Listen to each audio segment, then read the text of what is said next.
And it's just the most important thing is always remember. Precisely. So that's some great advice. So everyone remember, always. And that's how you get through Crimson Days flawlessly. Yeah. Speaking of terrible, there's Respawn. Woohoo! So I guess the moral of the story is never plan anything. Planning is for terrorists. We don't normally let Respawn plan anything. And he normally doesn't, so it works out really in everyone's favor. Yeah. Right? Welcome to Two Titans and a Hunter, a Destiny 2 podcast. A show where we discuss tips, tricks and tools to help all Guardians succeed and enjoy playing more. What makes us different? Well, we're not streamers or YouTubers, we just have a passion for Destiny and are dedicated to keeping Guardians informed and up to date with all the latest Destiny 2 news, information and opinions. We encourage your questions and feedback, and you can contact us either by email, twotitansandahunter@hotmail.com, or on Twitter at twotitans_hunter. Now, on with the show.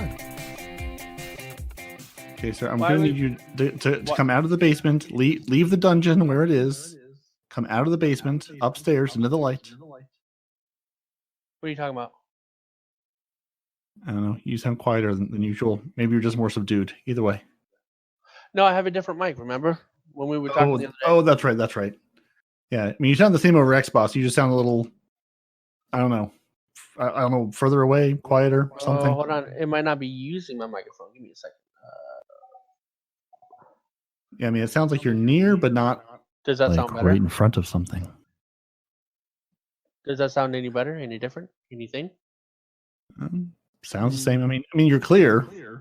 Okay. And you're a little quieter, which will make my night even happy when you start screaming. So, again, it's a win-win. Let me turn up my volume to the maximum then. Hold on. No. All right. Got this 11. We can take it to. Let's go to 46. Just turn it all the way up. Right? Second volume knob attached to the first one and just run through. There you go. No, but there's a setting in here that lets me turn up my output somewhere. Yeah. Oh no, it's already maxed. My output is maxed. Yeah, I mean, you're playing loud enough. We can hear you. Like you're loud, you're clear, you're fine. I forgot you said you got a different mic. Mm-hmm. Yep, I can go back to the old one if need be, but it's just, I'd have to hook it up and go through this whole song and dance. I wanted to know if this microphone was clear and legible. That way, I can just bring the one mic with me everywhere instead of two. I think you should bring three just in case. You're probably right, but I'm not going to. Because really, two is one and one is none. So if you have one in the breaks, then you have nothing. I had a game once where my mic failed like midway through, and I'm basically just one block away from a target. So I literally ran to the store and bought a cheap mic to get through the rest of the game. That's awesome. We normally have that problem when we're doing raids. We don't have that problem when we're doing raids. Your mic doesn't go out. You just don't have any internet once a raid starts. It's weird. The internet's there, and I've got poor Night even trying to explain to me how to run the final boss. And it's like, like we were talking about earlier. Okay, first you need to go over to and then you need to pick up and take it over. I'm like, great, yes, got all of that. But especially in that order. Yes, it's very important. It's critical. In fact, some would say. Yeah, and then his audio was perfect up till that point. It was just when we got to the boss fight, then his audio I was going to say, at the boss fight. Just wait until the best opportunity to fail. Yeah. I'm sorry, sir. You used all your bandwidth for today. Come back tomorrow. The worst part is it's not like he was a little choppy through the whole raid or anything like that. No, he was clear. He was fine. He was great. And at the boss fight, it wasn't just him. It was also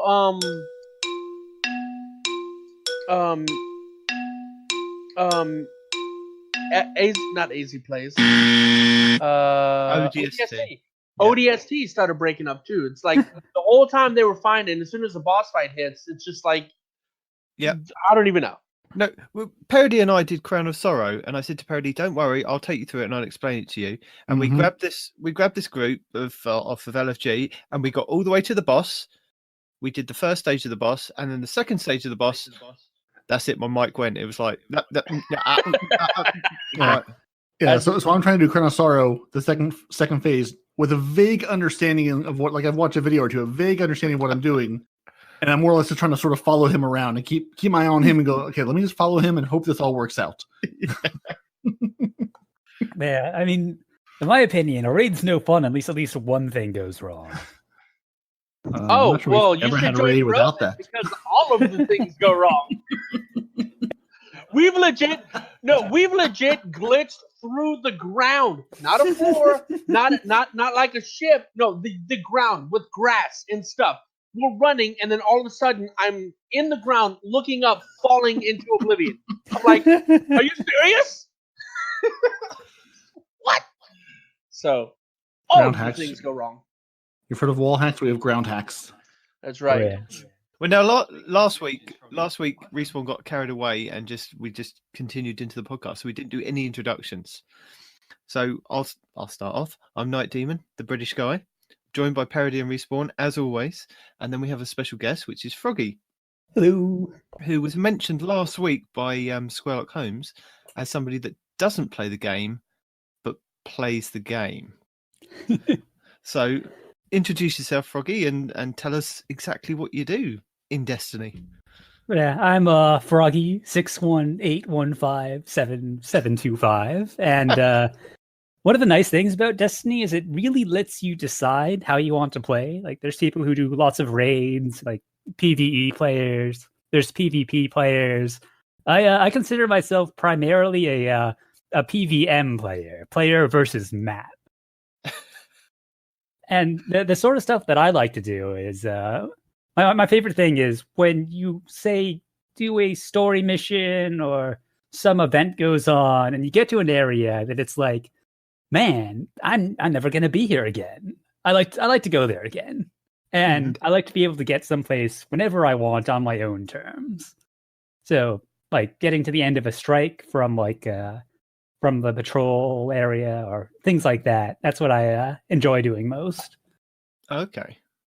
So, like Wrath of the Machine, you could glitch into Wrath of the Machine and get all the way to the boss at the end without actually doing that from patrol. Then that kind of thing. Yes, yeah, things like that. Sadly, I wasn't around for D1. That wasn't on PC, so so you're just I mainly a missed out PC there. guy. Yep. Interesting.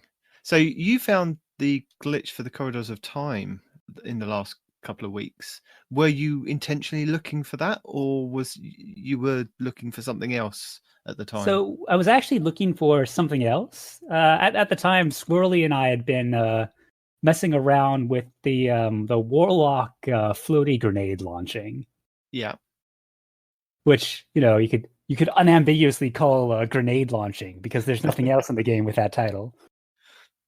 Yeah, he said he was shoulder charging you and you were trying different things. Yeah, so you were seeing like if we could kind of trigger that with other things and like other like items, anything that moves you forwards quickly.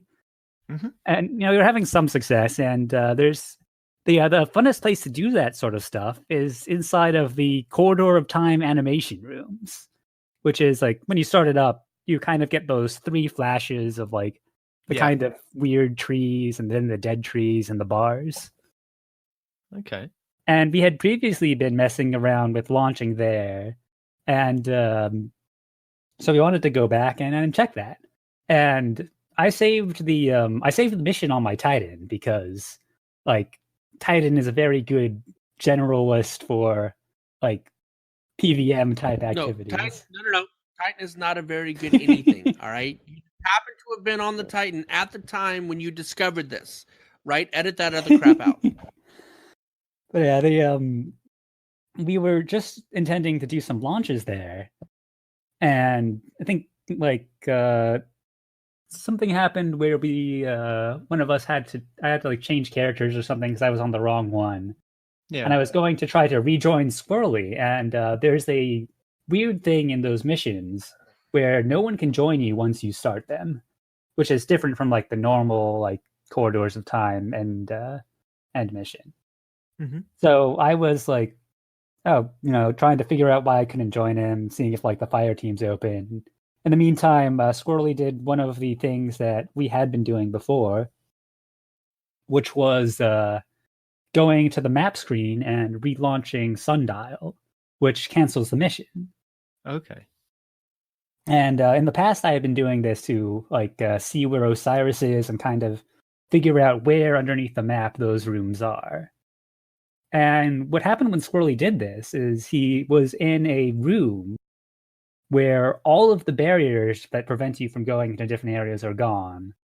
There were no symbols anymore. Or actually what happens is all the symbols turn into like the teacup sort of thing and then fade away. Okay.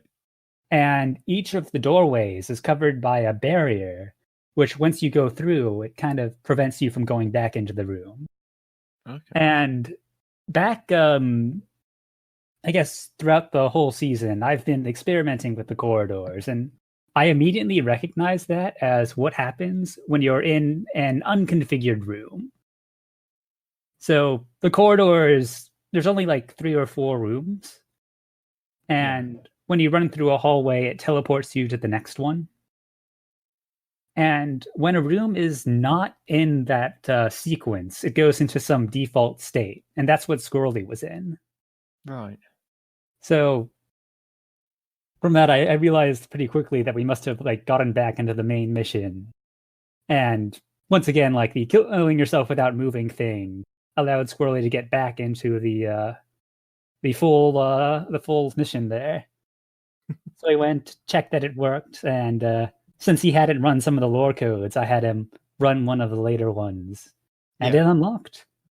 I mean, that's amazing to find that something that they've actually completely shut off that we have no access to after those 2 weeks, which was a bit confusing, I think, to a lot of people in the community of why just do something for 2 weeks and just take it away? Why isn't it kind of slowly break down over time towards the end of the season?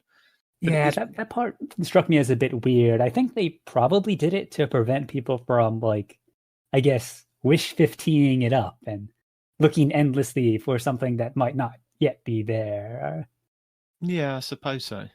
But it was weird because, you could still run it and get the lore, which is why I'm so glad this like bug lets you still do it. Yeah, I think a lot of people are. I mean, there's a lot of people that didn't know that you could still do it, which is why we're trying to tell as many people as possible that, if you weren't around for those 2 weeks, you can still go back in it. Even though Parody's not really concerned, I think he really does want to go back in there and get the lore pages. Yeah, I've been like, You can't make me. You're not my real dad. yeah, I've been like letting a few people in every like a Plot couple twist! days. He is your real dad. Just ignore him. It's for the best.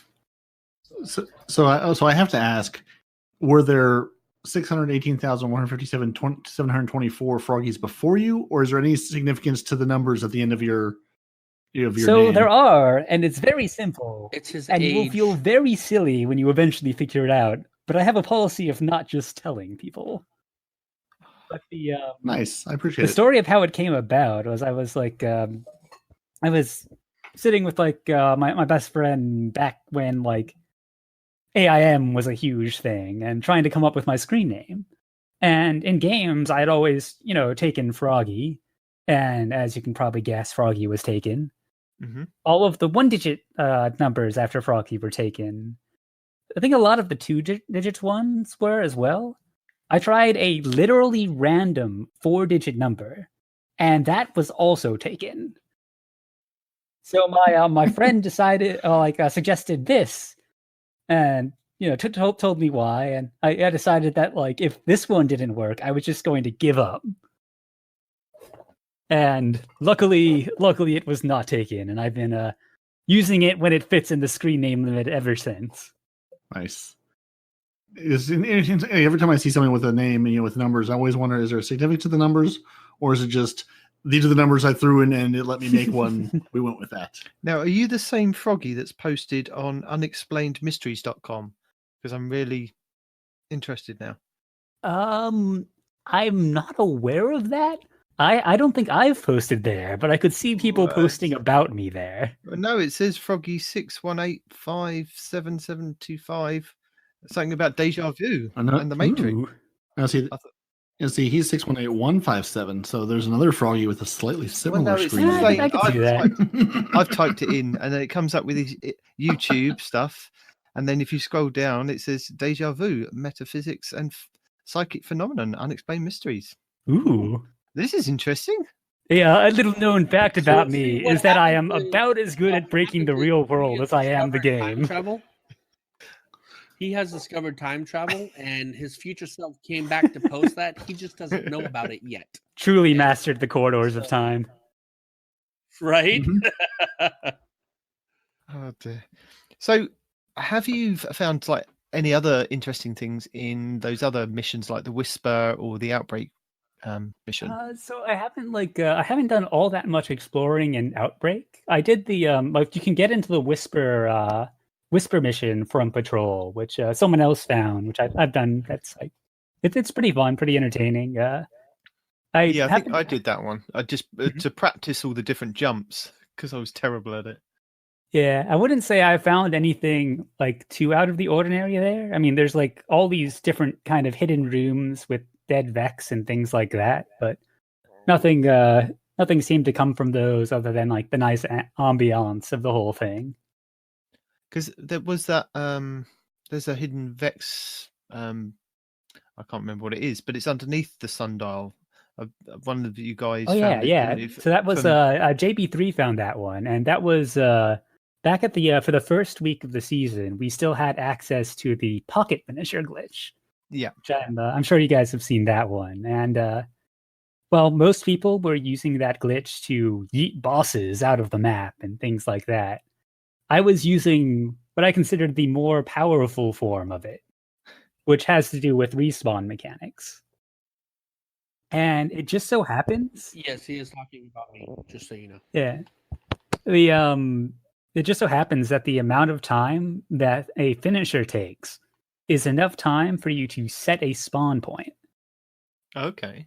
So back when that glitch was active, and sadly it's been patched, you could perform a finisher against a wall, such that on the other side of the wall you were in contact with the ground, so that the game would set a safe spawn point there, and then you would just go away from that area and die, and you would respawn outside of the map.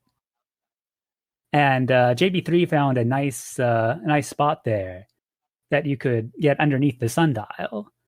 And now I shared that with like everyone and like figured that I would probably do stuff with it. And I went back there and went underneath like the sundial itself and found that you could fall way below the normal kill floor. And as I was doing this, I saw a collection of these large white rooms and was like, that's weird. That looks kind of like the stuff from the sundial mission. Yeah. And at the time, I didn't realize what it was, but I've since gone back and I've mapped out what everyone is. There are the 3 rooms that you see in the animation. There is the one room, which is where you transition into the Corridors of Time mission. Yeah. And there are 2 other rooms, which I now know are the Inotam fight. So I actually saw the Inotam rooms like in the first week of this expansion. Wow. I just And had they were no just idea what I was underneath the looking at. map. That's amazing. It's amazing where they put these things and try and hide them, and then people like you go and find these things and go, "Oh, I found this here. Don't know what it is. Looks interesting." Yeah, I was like holding out hope that it would be something cool. The other day, he was talking to me before the podcast about all this cool stuff that he's done. He's all like, "Oh, I did this and I did that," and he was talking about the emotep thing. I was like, "Yo, save it for the podcast. I want to be just as surprised as everybody else, dude. Take a break.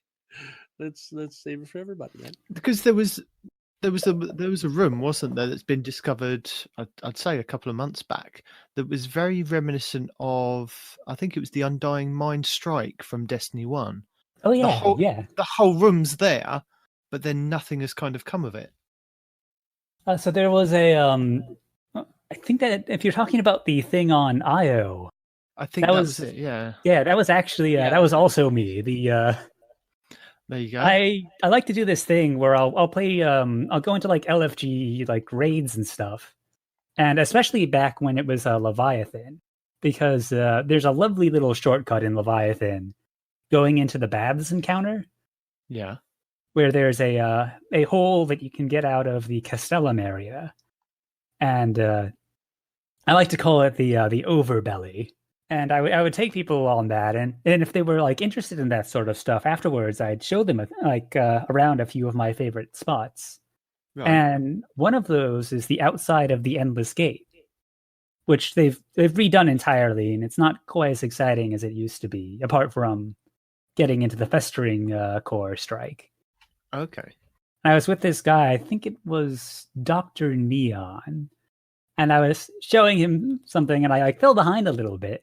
And he starts telling me what he's seeing, and he's describing this bizarre set of geometry, and I'm like, "That's not supposed to be there. What are you talking about?" And we go there, and we look, and there's this giant like kind of pyramid-y thing, and a bunch of random planes at different angles, and all of these like balls of light, and we're like, that's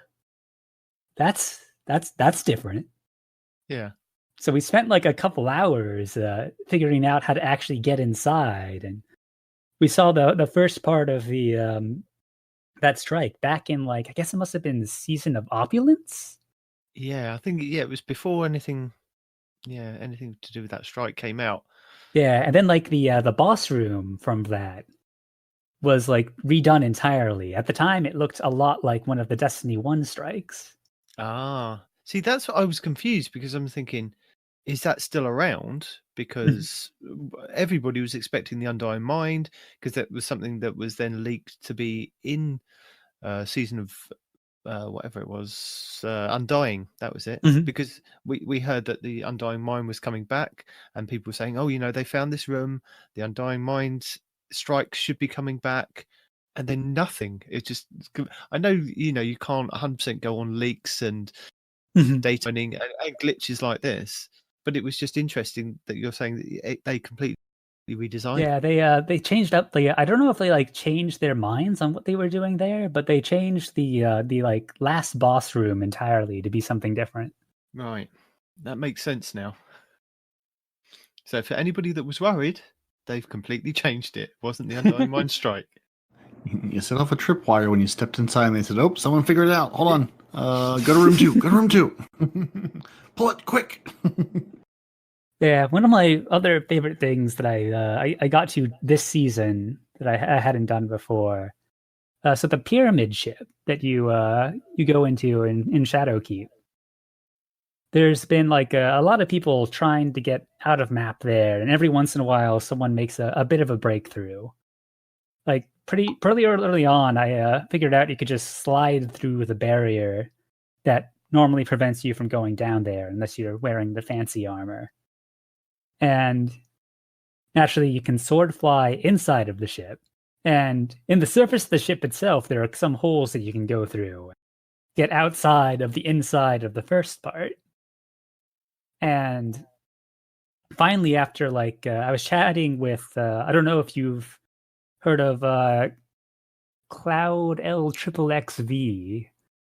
He has like a bunch of like map exploration videos, and No, I was I haven't. chatting with him, and he suggested trying that Warlock grenade launch to get out of a hole in the top of the room next to the statue.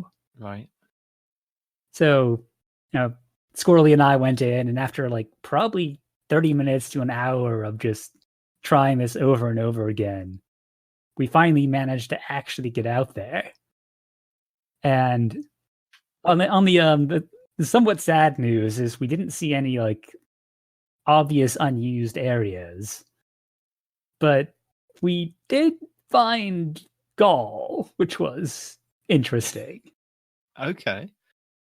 Actual Gaul or the The shadow Gaul? Nightmare Gaul, but Okay. there's not much of regular Gaul left. So I'm just kind of like trying to see if I can find the different boss arenas that you get teleported into in the game. And I just see this like glowy ball, and I'm like, I wonder what that is. And I start going towards it, and it's like, oh, that kind of looks like a nightmare thing. And then kind of looks like, oh, it's shooting me. It's definitely shooting me, and that was a surprise. Yeah, So I it was an suppose enemy you don't kind of find that, do you? The enemies starting shooting you or things interacting with you when you go and do things like that. Yeah, so almost there's only been one other time, to my knowledge, that you can find an enemy outside of the map, and that was that the golden what do they call it? The eyeball shooty dudes, the Cyclops. There we go. Yeah, underneath the sundial. Yeah, Yeah, that's what made me remember it. It's like I'm sure there was something shooting at the guy that discovered it. I was like, oh. but yeah, like that sort of stuff is like it's not something you expect to find outside of the map. Normally, the only danger is the ground, and the bigger danger is that there is no ground, and that if you fall, you will have a long, long time to regret your choices. Speaking of glitches, Froggy, I found one yesterday. We did the heroic version of the sundial. I died when we got back to the sundial. Oh my when god! I respawned, it spawned me back down where the boss was, and I couldn't get cool. up to get my reward. I was actually, you know, at the end, I was meaning to try that. I know exactly how that the works. legendary sundial, when you beat it, not like when you're going from one place to the next. When you beat the legendary sundial, when you got the wall around you, this bastion of humanity decided to jump up into the spinny blades, right? I was happy we won. But he died where the boss fight was, and he could not get back in. Even when the timer was up and he could respawn, he respawned out where the boss was. Every single time. I know the way to get back. Unfortunately, it won't help you now. Oh, yeah. This is actually one of my, I don't know if I'd call it a specialty, but one of the things that I figured it out watching some other guy's video. Where so for Spire of Stars, the guy's video was like, oh, and when you get to this part, make sure that you die immediately, and then you'll respawn in the map. And I saw that, and I was like, that can't be the full story. That doesn't make sense. And I quickly realized that what was happening there is that when you enter a different region, it like wipes out your respawn points, and you respawn in the default area. Right. And on top of that, whenever you die in the game, it decides where you should respawn, and it either respawns you at a quote safe location that you previously were at, or at the default spawn area. And you can kind of game this by making the game think that your previous respawn area was not safe. So one of the ways that that happens is if you die a whole bunch of times, the game kind of decides, hey, this guy probably got himself in some terrible situation and he's not getting out of it anytime soon. And it takes pity on you and moves you back a bit. Yeah. And one way that you can have this happen all the time is if when you spawn, you die without moving anywhere. And you could do that with like ricochet rounds or jumping in place with fighting lion or something like that. And if you do that, every time you will move backwards. So after you got trapped in the sundial, if you had continued to die without moving, eventually you would have gotten out of the boss arena and back up into the sundial area. Okay. Next time I know I can do that then. Reflect upon your actions. I mean, I was messing about with in the Shattered Throne, and the first part where you kind of have to fall down and there's that invisible Minotaur and then go back up the steps the other side. Mm-hmm.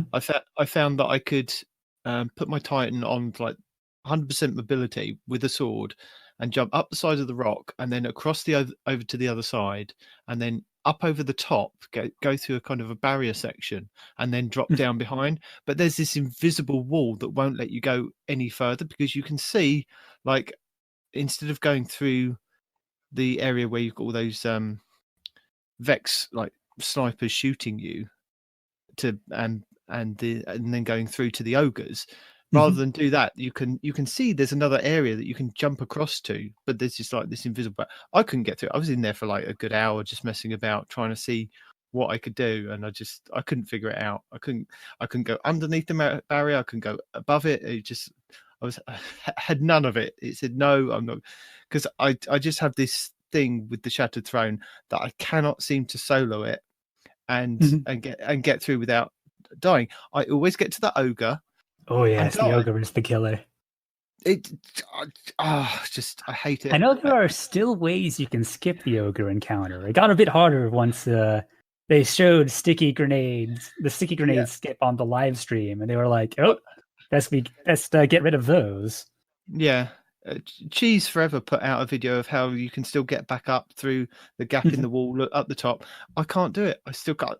I just can't do it. And I'm like, I was there for a good half an hour. I thought I'm going to have to go down and face this bloody ogre again, and I still can't do it because I've got confidence the fact that I could probably do that final boss room with the setup that I've got, but I can't do the ogre room, and I'm like, it's just like it's so challenging. I've not managed to solo flawless that. I mean, I've soloed it, but yeah, I've soloed it, but I haven't flawlessed it. Yeah. Technically, that means that I could solo flawless it. If I just run it 500,000 times. I think that's the thing, isn't it? With the game, you have to kind of keep doing things repetitively. And I did the first part up to the ogre, and I was doing the ogre, and all I wanted to do was get the ship to start off with. But then I realized, I could try and solo the whole thing because I could do this. And I'm like, no. And I go away for it from a couple of months, and then I come back to it and go, I'm going to do it because there's this new thing that I can do, like an infinite super that may help me. And no, my thing like that is the Bay of Drowned Wishes. So I don't know if you've come across this, but pretty much every Ascendant Challenge area in the Dreaming City, you can get into the out of bounds shenanigans. Okay. And the only one that people have not managed to get into is Bay of Drowned Wishes. And every once in a while, I'll be like, man, maybe this way will work. And I'll go and I'll be like out of map and into Volume Mists, and I'll be trying to hit the load zone for Bay of Drowned Wishes, or even with like the Yeet glitch, I was able to like get out of map, but not in an area that would help. And it's just like it's been my white whale. I can't figure it out. In the end, the white whale kills the hunter. Yes, it's a good thing I'm generally doing that on Titan then, eh?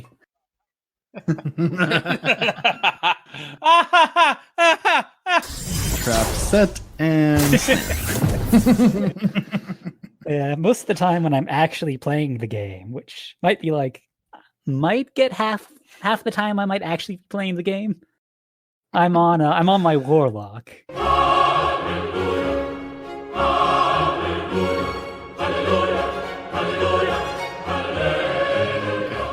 And some people like complain about the various things about warlocks, but I think their jumps are fine. The secret to getting warlock jumps down is that you just need to file your flight plan 3 days in advance with the and then you're good to go. Clear with Amanda Holiday. Let her know where you plan to come in. Make sure she can clear the area. And if you go against your flight plan, it's just over. You're gonna die. You might float for a while, but that just delays. My thing is this: how do you actually go up? Right? I understand you got to do the flight plan and whatnot, but it doesn't help if you can't go up. So the great irony of warlocks is that they are both the least capable of going up in the game and the most capable of going up in the game. Like if I'm doing something out of map and the problem is I need more height, I always go on to a warlock. But the other problem is that if you're on a warlock and you jump and you ever hit your head against something, that's it. You're going down. You're done. Mm-hmm. You can only gain height from like the beginning, and then it's over. Saying that, I think I used the warlock to do the glitch in the Garden of Salvation raid, where you can go and get the chest. You bypass that whole first area and just go across the rocks at either side, and then underneath the invisible barrier, and then back up. I managed to use the warlock for that, and then use the handheld grenade to then float up even higher to then get into the area. So they do have their uses. Yeah, I'm actually like the PVM experience is actually very balanced between the three classes. They each have their own little like niches that they excel in. Warlocks can like go much higher up than anyone else, between like Dawnblade gaining height, and of course the floaty grenade launches that you can do. And Titans have the best all-around mobility, mostly because of things like sword flying and Code of the Missile, where Code of the Missile lets you sneak through like tiny gaps you can't normally get through. I'm sure Lion Ramparts doesn't. Oh yeah, follow it. that is like pretty key.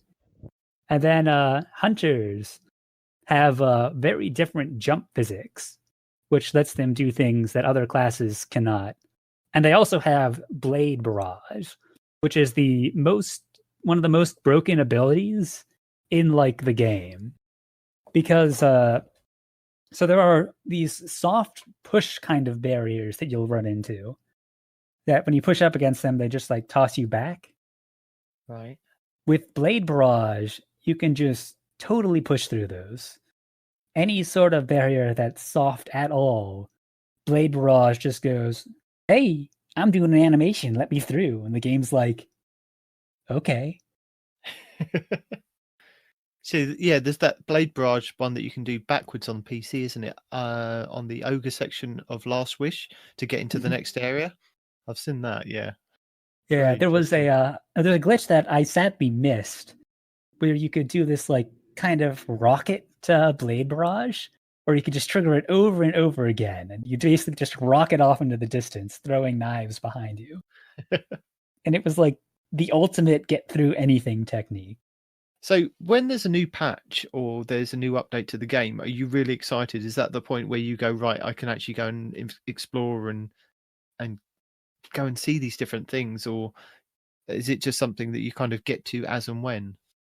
It depends. I was actually like a little saddened with Shadowkeep because I was doing a lot to get myself raid ready, and Shadowkeep's the only time in this game which I've accidentally fallen out of the map, and mad props to Bungie for that. Like, I'm good at accidentally breaking things, but I have only once accidentally gotten out of the map in Destiny 2, and that was the what's it called? The Strike on the Moon. Scarlet Keep? Yeah, Scarlet Keep. So I was right at the beginning of that. There's like this one hole, and like before you get into like any like the strike area proper, and I fell into that hole, and I fell through the wall, and I fell through the map, and I'm like, I want to explore, but I'm doing a story mission. I have to do the story mission. Like my clan is counting on me. And the story was he fell into a hole, was never seen again, and that was the end of his story. Goodbye. Were you able to go back and purposely fall through that same? Oh yeah, spot yeah. later, I or was eventually there, went like, a back, but by one-off? that time, a bunch of other people had already done that, and that was the way that we got into the dungeon early. Yeah, I was going to say that must be the first hole in the door on the right, isn't it? Mm. That you Mhm. you can fall down where the steps are, or the path goes down, and you can go underneath that glowing green seal is basically to get into the dungeon. I heard about that. Mhm. I've been excited to do that again because apparently they, in their patch where they fix a couple out of map spots in that dungeon, they also removed one of the barriers that prevented you from getting farther. I like to think that there's like this one guy at Bungie that's just making sure that you can get anywhere from patrol. And like they had some sort of deal where, all right, you can close these holes, but we have to open a new one here. They've got a quota. They can only close so many doors at a time. Got to open a few windows. That's right. Mhm.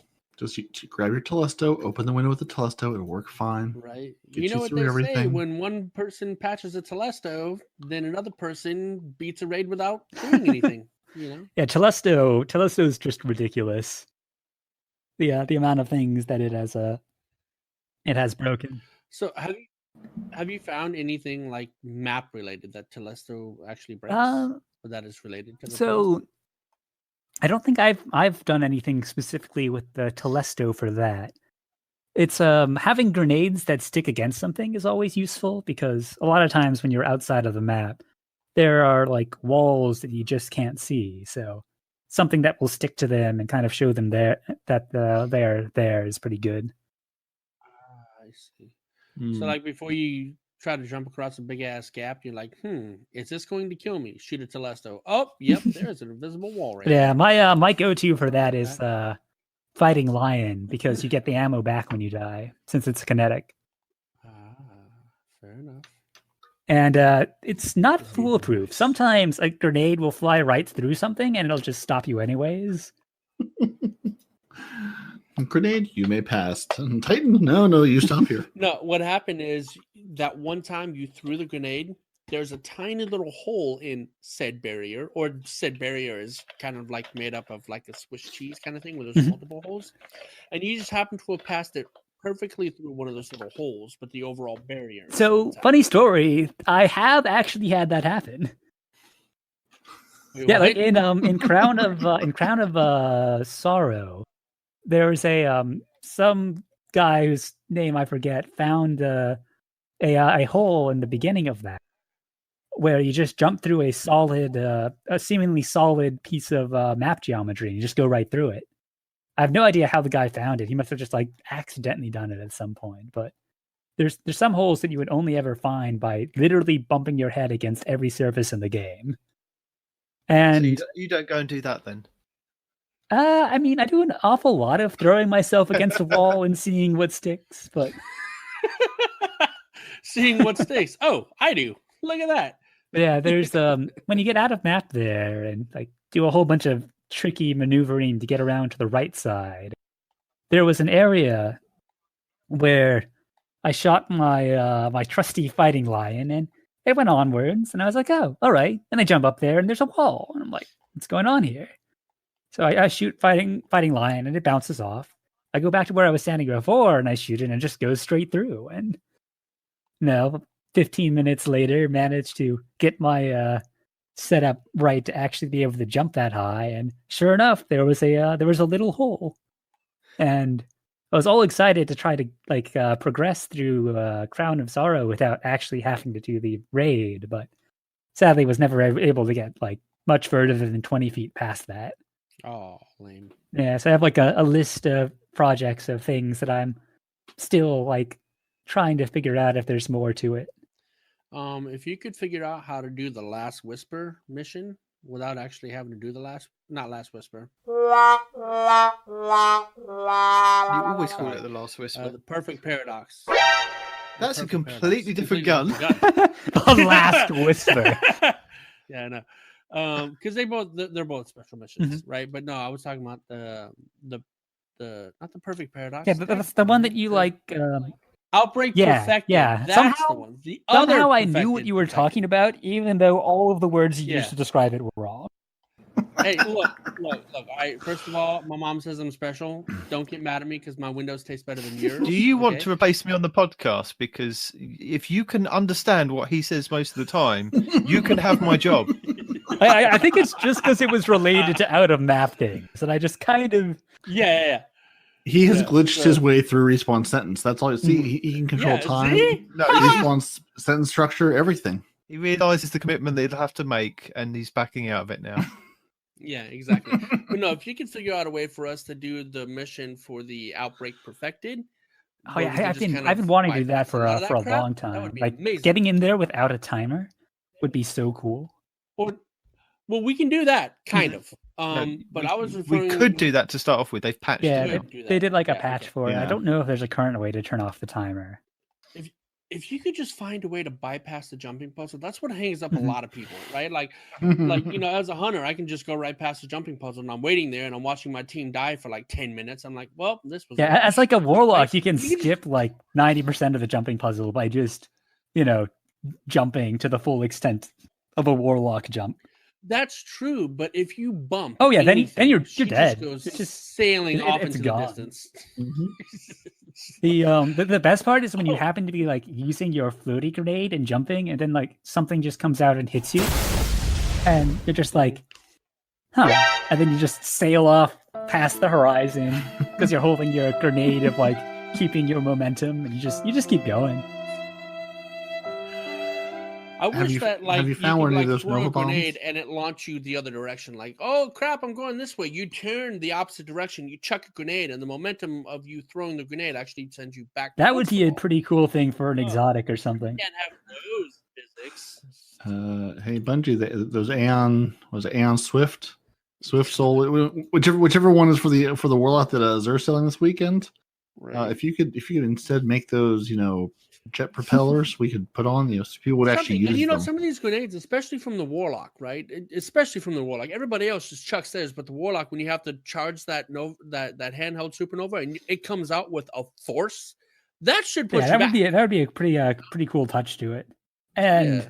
I would totally find a way to abuse that for map glitches. Or even the supernova itself, because you know how the blade barrage will jump you up, right? Well, how come whenever you got like a supernova, either the Slova bomb or the other one, whenever you flying through the air and you launch it, it doesn't jerk you back? Doesn't So make any it sense. actually it does have a Face similar effect to magic. the blade barrage, where you can kind of use it to push through things. It's just not as strong as blade barrage. Really? I've never felt any reverse momentum when I launch that thing. And It's not a reverse momentum as much as like in the animation of performing it, you have like slightly different physics. Okay. So you would like go forward through a wall or backwards through a wall? You'd go like you'd kind of push a little bit into into one of like the kind of soft barriers where there isn't like a physical wall, but the game doesn't want you to go there. I see. I see. Yeah, because I've definitely thrown enough Nova bombs into walls because I was moving in a direction and it seemed like it sort of kept, it was sort of moving in the same direction I was going with a force. Not like a thrust, but yeah, just sort of hey, if you're sort of floating up and to the right, you throw your Nova bomb, it sort of pushes you up and to the right a little bit more. It just sort of like whichever way you're going, there you keep going. And Yeah, I was yeah, going to that ask sort of if anytime you left the map, you ever saw any of those Nova bombs that went off into the distance, that I've thrown off Crucible maps, and I'm sure other people have, where you throw the Slova bomb and it just goes off into the sunset, and there it goes away. No, away. my thing is whenever like we're in a strike or whatever, right? And I'm running towards the boss to hit my Nova bomb off, right? And I jump in the air and I hit my Nova bomb, but I keep going past the boss and then past the stage, and then I'm dead. Guardian down. I'm just imagining, you're throwing a Nova bomb and then you're just holding that pose as you sail off into oblivion. Yeah, that's what happens to me on strikes all the time, man. Well, all the time when I'm playing Warlock. Mhm. I was going to ask about your new Hunter Nova bomb ability, but I can't tell you about that. It's a secret. Oh, speaking of abilities, right? With the multi-tether or even the single tether, that has the kind of a bump mechanic to it. Do you use that to get yourself up? Can you use that? I don't know. I've never really tried because Blade Barrage is just so good at that. I know that like multi-tether is one of the techniques you can use to get across wide gaps on a hunter. Right. Since they don't have as much to be able to do things like that. You can like activate that and like kind of extend the amount of range you have. So are you responsible for any of the whole hey, you can access this chest and this raid for free kind of things?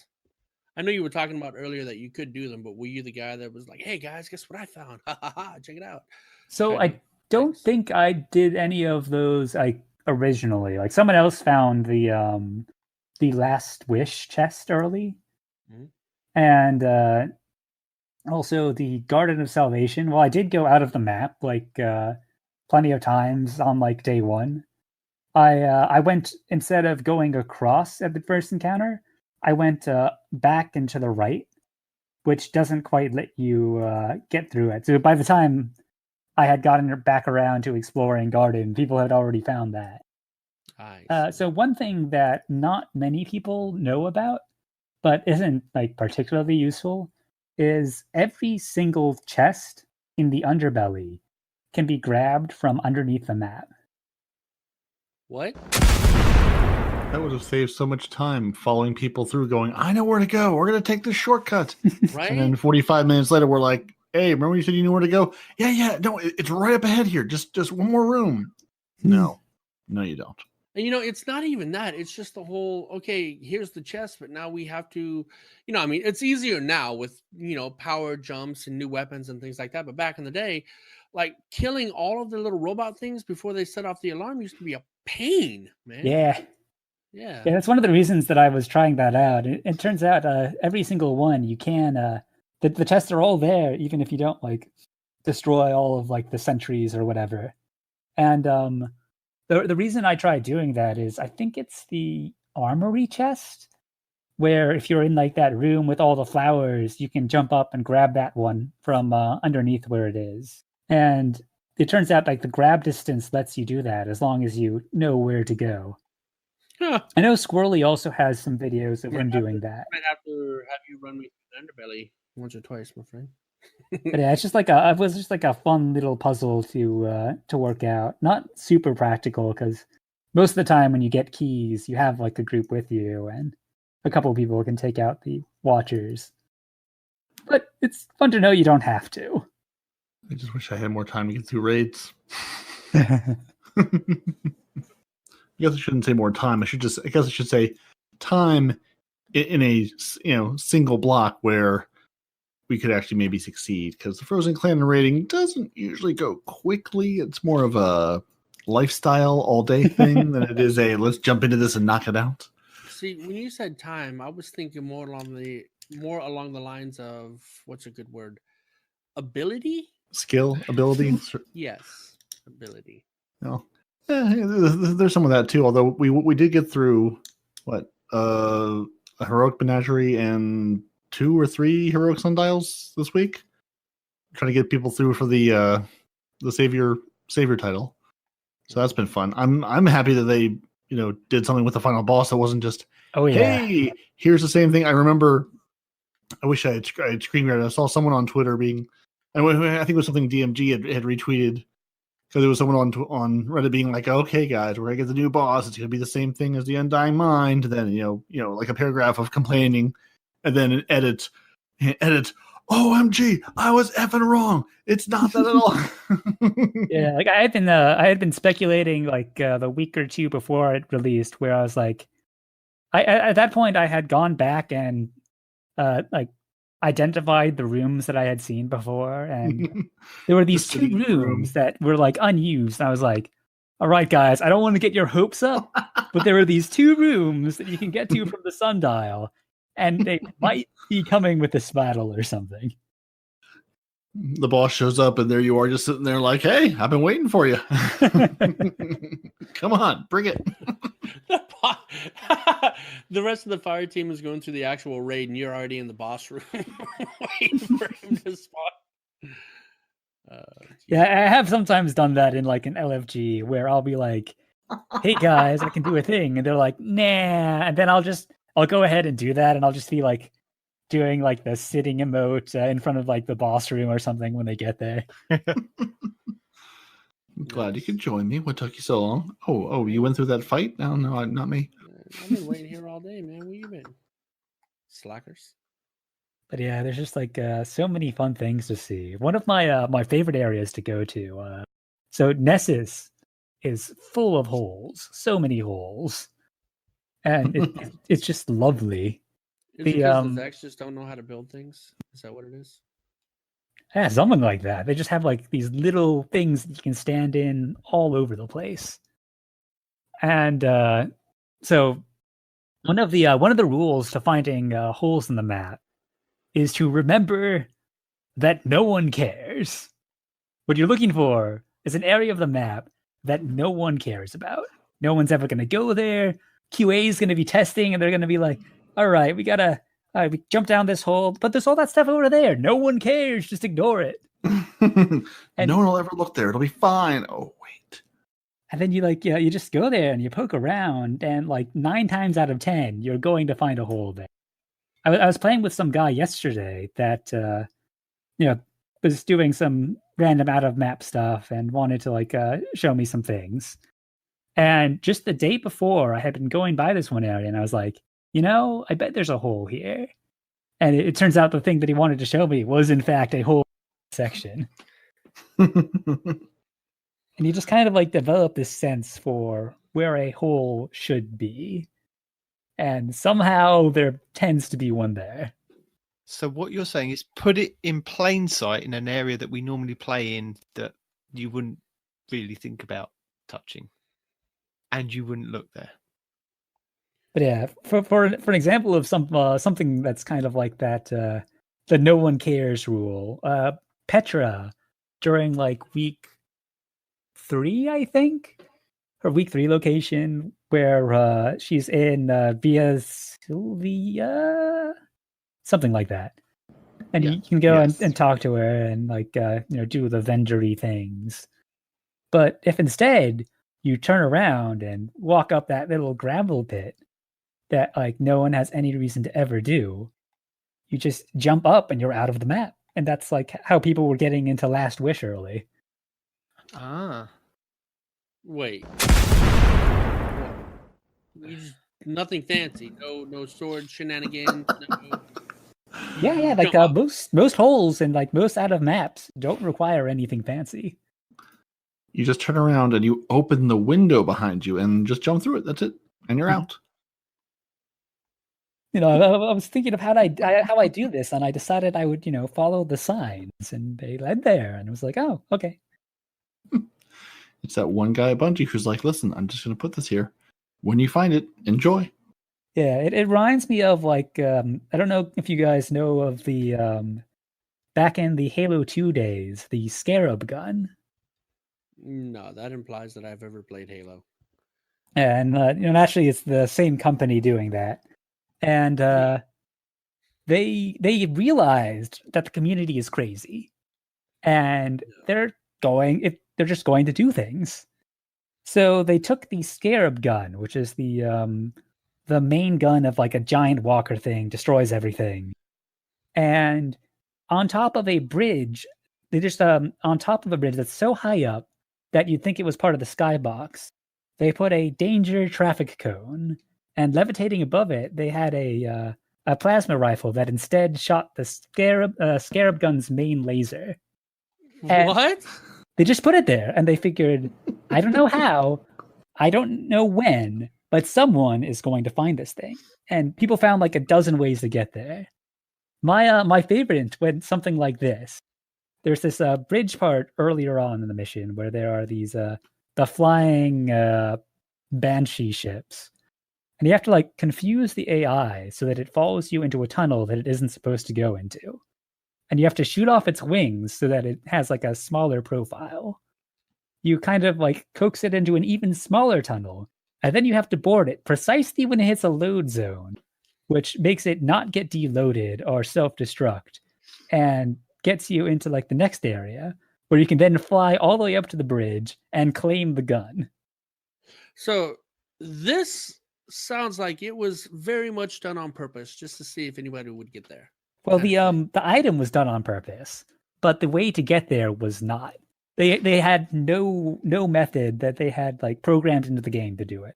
Other people did like ridiculous grenade launches using like warthogs and like different objects to kind of create a catapult and all sorts of nonsense. But Bungie is a company that is not afraid of putting in random Easter eggs that no one might find for like 10 years or something. That reminds me, I think it was the destroyed Science Wing cutscene in Halo Reach. Mm-hmm. That is there. It was a playable area that I think it was. I just found. I think it was Termatius Tricosity on YouTube put together a video on finally after how many years has it been since Reach on Xbox came out? Finally, like just in the last year or so, like figured out a way into this room, and they detailed all the glitches, just the series of glitches and exploits, and doing this in such a special way. It's like each part of this, I feel like would have taken, and did take years to then finally put it all together, and then doing all of this in one sequence to get up to the Science Wing. Just I just can't imagine the man hours behind this to say, okay, here's these 15 different glitches we have to first execute correctly, and then in sequence, because they all build on each other, getting you to the next step of the next step of the next step, and bringing vehicles out of map and then using them to get to other places, and then using them to blow people through walls and everything else. It's just mind blowing. Yeah, it's always fun when like you can chain together a bunch of things like that people have like slaved away over developing for like weeks and months, and it just all comes together and lets you do something special. Yeah, it's ridiculous. So, any tips and tricks for us going into Crimson Days, or as I like to call it, keep away? So, as far as PvP goes, my clan has these contender rankings that they give to people for how good they are in Crucible, and I am the sole holder of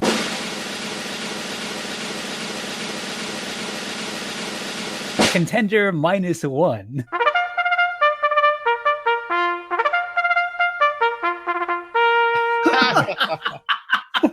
So I am not really one to give much PvP advice. I wasn't looking for advice necessarily, just anything. I mean, is this so? Needless to say, you in Crimson Days not thrilled. Shax is going to scream at you to throw more grenades, and you're going to go, no, my grenades are going over here into this wall because that's where I'm headed. Yeah, there's So I'm sure you guys have seen this. There's a really unfortunate bug that's currently out that I was hoping that you would be able to use it for map stuff, but I haven't found an application just yet where certain supers can be extended infinitely. Yeah, we've seen that one. Oh, we've discovered that. No, The you one- didn't yeah. discover it. Something No, else. somebody told you they discovered it. Yeah, No. Yeah, the someone told me about You know that. what I mean? It has been brought to our attention. The If you one wanna they get- glad blasted out to 400 trillion people Mhm. yesterday or the day before. He's like, hold on, I got a Twitter feed. We got this. I was going to say what was interesting is I said to Squirrel this morning about that glitch, and he was like, it's going to take a lot to patch that glitch because that wasn't found in the last couple of months. He said that him and JB3 were testing that very thing before one of the last patches, and he said it wasn't a thing, and then suddenly it's just popped up now. Mhm. So So the Telesto is working behind the scenes, Yeah. making the Warlocks more powerful. So basically, run a Dawnblade Warlock with a Telesto, and you are a god. You know what? This is So Osiris. actually, you can do it with Telesto. You just have Telesto equipped, and you switch to another gun, and then switch back. See, there you go. See, Right. see, when Osiris needed us to quote fix the timeline, he meant make all Warlocks stupidly powerful. You thought It's laser not tag was just fun? Warlocks, smart guy. Hunters can do it too. We don't care about the hunters. And Osiris is a Hell, hunter. we don't. You don't have a So, leader. Hunters, Go back- but what go they back have to to the- spam is dodge, and dodging is less deadly than Dawnblade. yeah, have an That's unlimited fair, dodge. but you can still little do bit. it.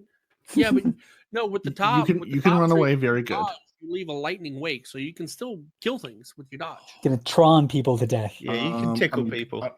Okay, Respawn. I'm gonna need you and somebody else. There are enough hunters in this clan. You can find another hunter. Please play Crimson Days with infinite dodging and grenades. Just one match. Just one match and record it. I want to see. I would love to see the looks on the faces of the people you're playing as you're doing nothing but infinitely dodges and leaving grenades in your wake. That's all I want to see. I want to do that too, but because y'all had me do research, which I actually did. No, you by the didn't. way. No, you didn't. I did. I sure did. Yeah. Amazing. And I don't want to do that and somebody say, "Oh, this guy's cheating. He can dodge infinitely or whatever." Because I don't know quite. Because I even looked up Bungie's, cheating whatnot. It's not cheating if and it's they in the don't game. specify things like that. Precisely. You're not using a third party application. You're not using an aimbot. You're not using anything else. If it's in the game, it's in the game. Yeah, No that's one's one ever of the gotten things kicked off the game I for- really I mean- respect about Bungie's approach there. They don't like ban you for playing the game. Right. For finding They the give thing that you they special broke. emblems for laser tag weekend. Exactly. And Yeah. and Lord of Wolves weekend. There you go. I think if I they, don't know if you saw DMG's reaction post to like the the Jim Carrey pulling his hair out thing. It's like fantastic. so good. Yeah. I think Fallout Plays was like, Sandbox team, do you think they wait till Friday end of business on purpose to put these out? Or I just can imagine sitting there and be like, all right, the week's over, going home for the weekend. Oh crap. Well, no, I can actually give you some insight when it comes to that, right? With what I do for a living, you have to sync the servers after you make certain changes, right? And that's why on a Friday, we never sync servers on Friday because Never push to production on a Friday. right. Never. So or like- your Friday becomes your Monday and there's no week. Exactly. No, that's exactly right. So, I mean, I guess Bungie doesn't adhere to that. Like, oh, it's just a game. If we sync on Friday, who cares? Hey, well, guess what? Now you've got laser tag weekend and, Lord of Wolves one-shotting people, at sniper ranges. I Whatever. think my favorite part of like the laser tag weekend was I think they switched Zero to selling the gun that was broken. Yes. So like, Yeah, they did. Yeah, if it's gonna absolutely. be broken, They were like, might as well make this. everyone Yeah, can this, participate. exactly, because there were so many people screaming about, "Well, I don't have it. I can't get it." They're like, "Hold on, we got this." Yeah, they're Hold like, my lasers. all right, so there's this fire going on. What can we do to fix it in like 10 minutes that doesn't like pour gasoline on it? The water's way over there. We do have this gas hammer. We have this gas and these couple boxes of matches, and there's this fireworks store we could, set up nearby. It's a shame to let them go to waste. They might expire in like a couple of weeks. Right. So, Froggy, we've got like about 18 pages worth of notes to go through for the podcast. You are welcome to stay if you wanted to and hear us ramble through it, or now is your chance to depart and not have to listen to us ramble through. Yeah, I'll probably stick around for at least part of it. You say this now. I mean, it would be good to get his opinion on some of these things anyway. So Okay. Well, that's what I was trying to get his take on, Crimson Days, because love is almost in the air. It's not quite, but it's almost in the air. Yes, but before we get to that, we have to say next week in Destiny stuff. Oh, next week in Destiny, no one cares about that. Up to and including Bungie, because what's the Flashpoint next week? I don't know. They didn't tell us. Exactly. But can we have somebody glitch into next week and go tell us what the Flashpoint is and come back and report? Because Bungie, even in their in-game pop-up, goes, "Hey, there's things. There will be a Flashpoint." We assume. See, we're not. You say really sure. somebody, but we already know a guy who has already time traveled, right? And he doesn't know what the Flashpoint is. Time on that. yeah. No, but I have to remind people it is the full curse week in the Dreaming City. So if you are searching for your truth to law, full curse week. if you're searching for your truth to power law, next week is the week that you have to do your blind well, which I still have to do at least one more. So maybe after this time, I will forget to remind everybody because I don't have to do it after this one, or maybe not. And then we've got Crimson Days, which is the Crucible playlist, which is Crimson Doubles. So now we can move on to Crimson Days stuff. And also, the tower really, really wants your fractal line. It continues to want your fractal line. It has a mighty need for your fractal line. Yes. And for those that haven't done it yet, right? Because I don't know who's watched what videos, but if you haven't picked up your fractaling, wait till Monday before the Tuesday reset. Or even better, wait till Tuesday before the Tuesday reset. Do anything and everything you can possibly do to get fractaling, and then claim your fractaling. A counterpoint to that. Now, this is like it might not happen, but it has happened in the past, where they will have something like this, and it resets on Sunday for some reason. Mm-hmm. So I've seen a lot of discussion about that, and I'm really curious. Yeah, I of course, listen, we're 19 an hour talking. I was like, what are you doing? I'm like, I have already put in like almost 7,000. Like I just dumped in everything I had. And then as I've gotten more, I got my 5,000 done, got my emblem, finished that part of it. And then any other fractaling I've been getting, including the extra from the tower obelisk, I've been throwing into different obelisks because I happen to be on those planets. Oh yeah, because I'm hoping this people, week, haven't I? I'm shaming you. Do we put out the video last? Well, we didn't put out the video. Ebontis put out the video last week of how to generate more fractaling to contribute. Your Houndish, not Ebontis, different guy. To the foundation, and you've gone completely against that just to get your emblem. So now is the time to shame you. You are being shamed. Shame. Shame. Shame. Shame. Shame. Shame. Another possible concern about this, and I have no idea if this is going to happen, but after what they did with the Corridors of Time, I'm a little concerned. And the question is, what happens when we meet the goal? After we meet the goal, can you still donate? If you wait until the last week of the season, are they going to take this away? You probably can, but me and somebody else was talking about this earlier. It was me and Wet. Why is the floor wet? We were talking about it. And he was like, hey, when are we gonna go past that level 3 kind of thing or whatever? Because we hit level 3 on the first day, and I'm like, probably because it doesn't exist yet. A level 4, right? Because after level 3, there was question mark, question mark, question mark, question. So we might already be at level 7, but Bungie's just not letting us go past level 3 because, as a community, we like to, get everything right here, right now kind of scenarios. And Bungie might have cut us off. So we might already be past level 3, but they haven't come up with numbers past level 3 yet to say whether or not we've crushed it, Oh, we have crushed it, and I give Bungie a little bit of credit because I think they did this purposely. Because if Bungie had given a number, that number would have been hit like within 24 hours. So I think I sort of appreciate. So according to Warmind.io, has a semi-real time, running of numbers. So we're at about 1,905,000 and change fractaling right now, with 206 million and change donated today. So we're sitting above almost at 2 billion fractaline. We'll be there, sometime tomorrow, if not already, because I don't know how often this updates. But I mean, just the leaderboard of people putting fractaline in, it's billions and billions and billions. It's absurd. So whatever number they put out, we're going to hit and probably go far past. So I sort of appreciate them not putting those numbers out immediately, because it's again sort of a lame event. If you're like, hey, you're to hit, oh, you did it in 20 hours. Good job, everyone. That wasn't much of an event. Especially since they added the that, I don't know what they call it, the big glowy pinata disco ball that you can buy for like 10 shards or something. That you can level up your obelisk with. Oh, that. Okay. Yeah. The I was just started calling it exotic fractaline because it's bright yellow. It's light fused fractaline, and it is 20,000 glimmer and 10 shards. So I'm just waiting for the day that Spider is selling glimmer for shards, and I can just go to Spider and just purchase as much glimmer and keep going backwards and forwards to the tower, to the shore obelisk, and leveling that up. How many shards do you have? I've got about 7,000. So I can donate quite a lot. That's only slightly terrifying.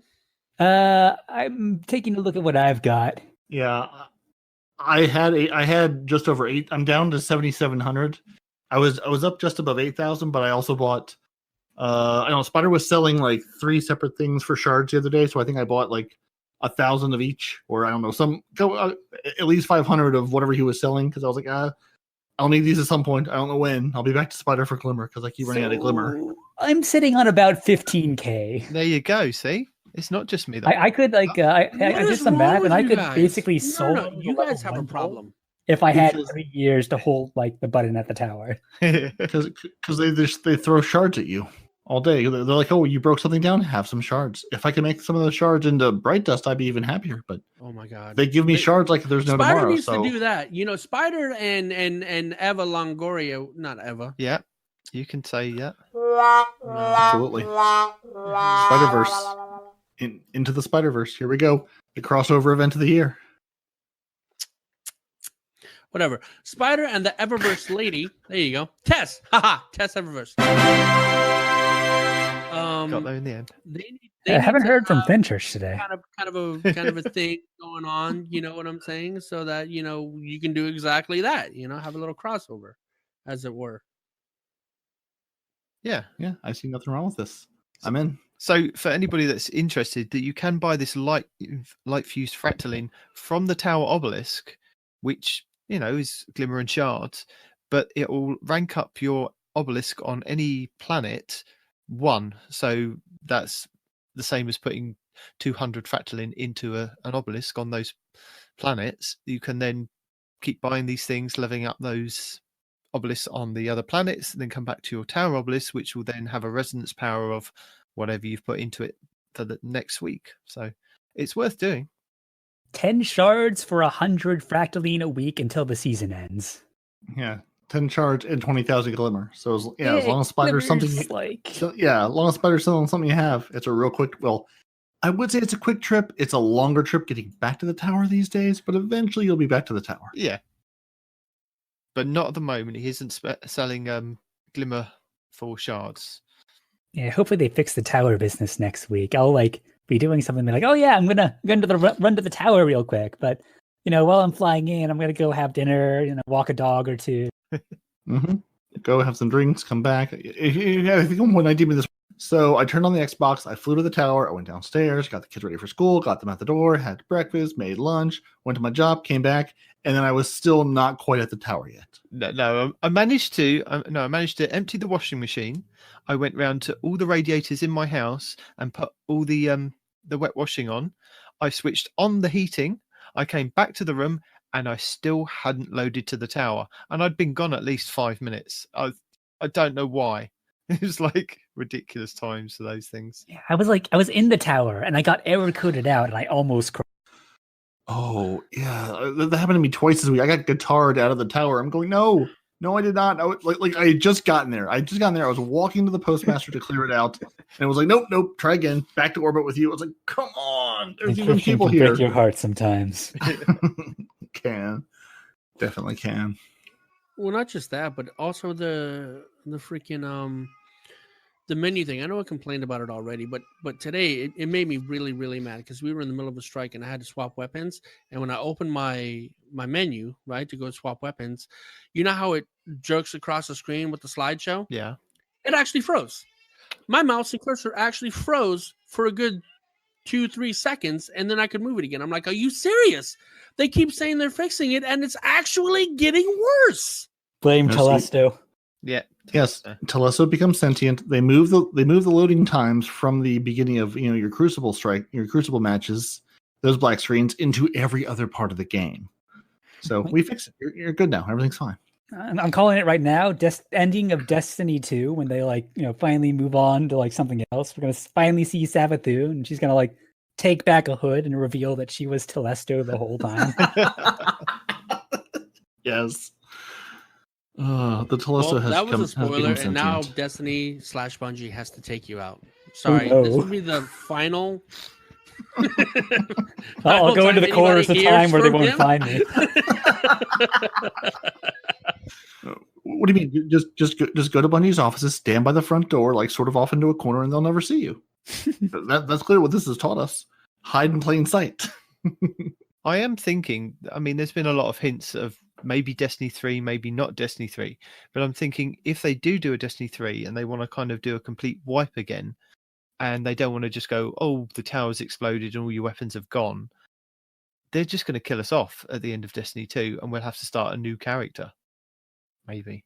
I know they said that we could always, take the same character through, but maybe they'll just kill us off. Maybe they just go, we've had enough of this, light progression and keeping the same weapons over and over again.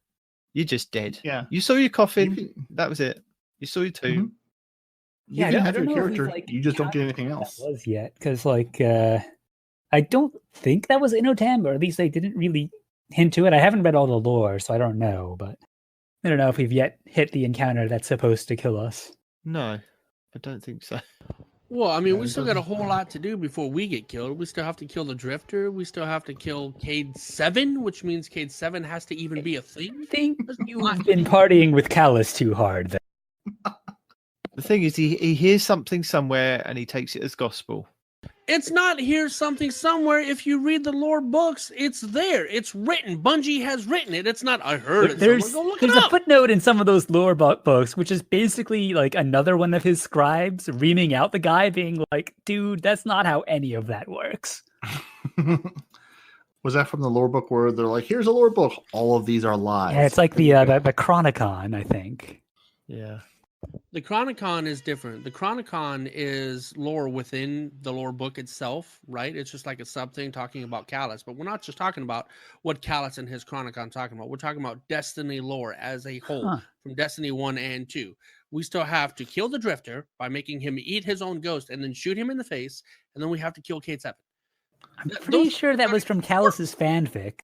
No, you've just made. I think you're reading from the fan fiction of Blue Screen. He would be delighted if he could kill the Drifter. I think that's his Destiny end game. If he could just end the Drifter, that's all he'd need. There would be nothing else in the game. He'd be a happy man. Yes, he would. So let's talk about some Crimson Days. I'd be delighted. Bungie asks, have you been feeling a little bit lonely lately? Lacking a partner by your side in the heat of battle? Well, Crimson Days is on approach, bringing the perfect opportunity for you to form an unbreakable Crimson bond with a fellow Guardian. Crimson Days is a limited time event in Destiny 2, which honours the unbreakable bonds Guardians forge on and off the battlefield. Crimson Days begins on February 11th, 2020 and ends at the weekly reset on February 18th, 2020.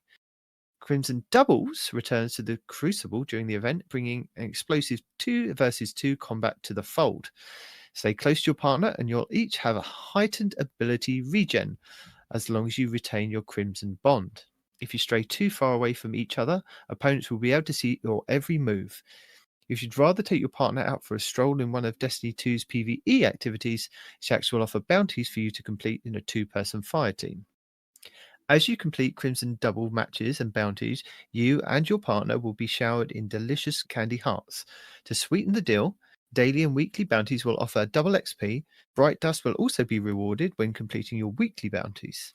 As you begin to stockpile your confectionery hearts, they can be exchanged with Lord Shaxx for Crimson Days themed rewards, including 2 new exotic sparrows, which you can ride in tandem to show your strength of your Crimson bond. And if this is your first Crimson Days event, or you didn't earn enough in your hearts last year, rewards from previous events will be available to earn alongside the new sparrows this year. So it looks like we're only getting, for anybody that's been participating in the last couple of Crimson Days, it's only the sparrows really that we're getting that you can earn.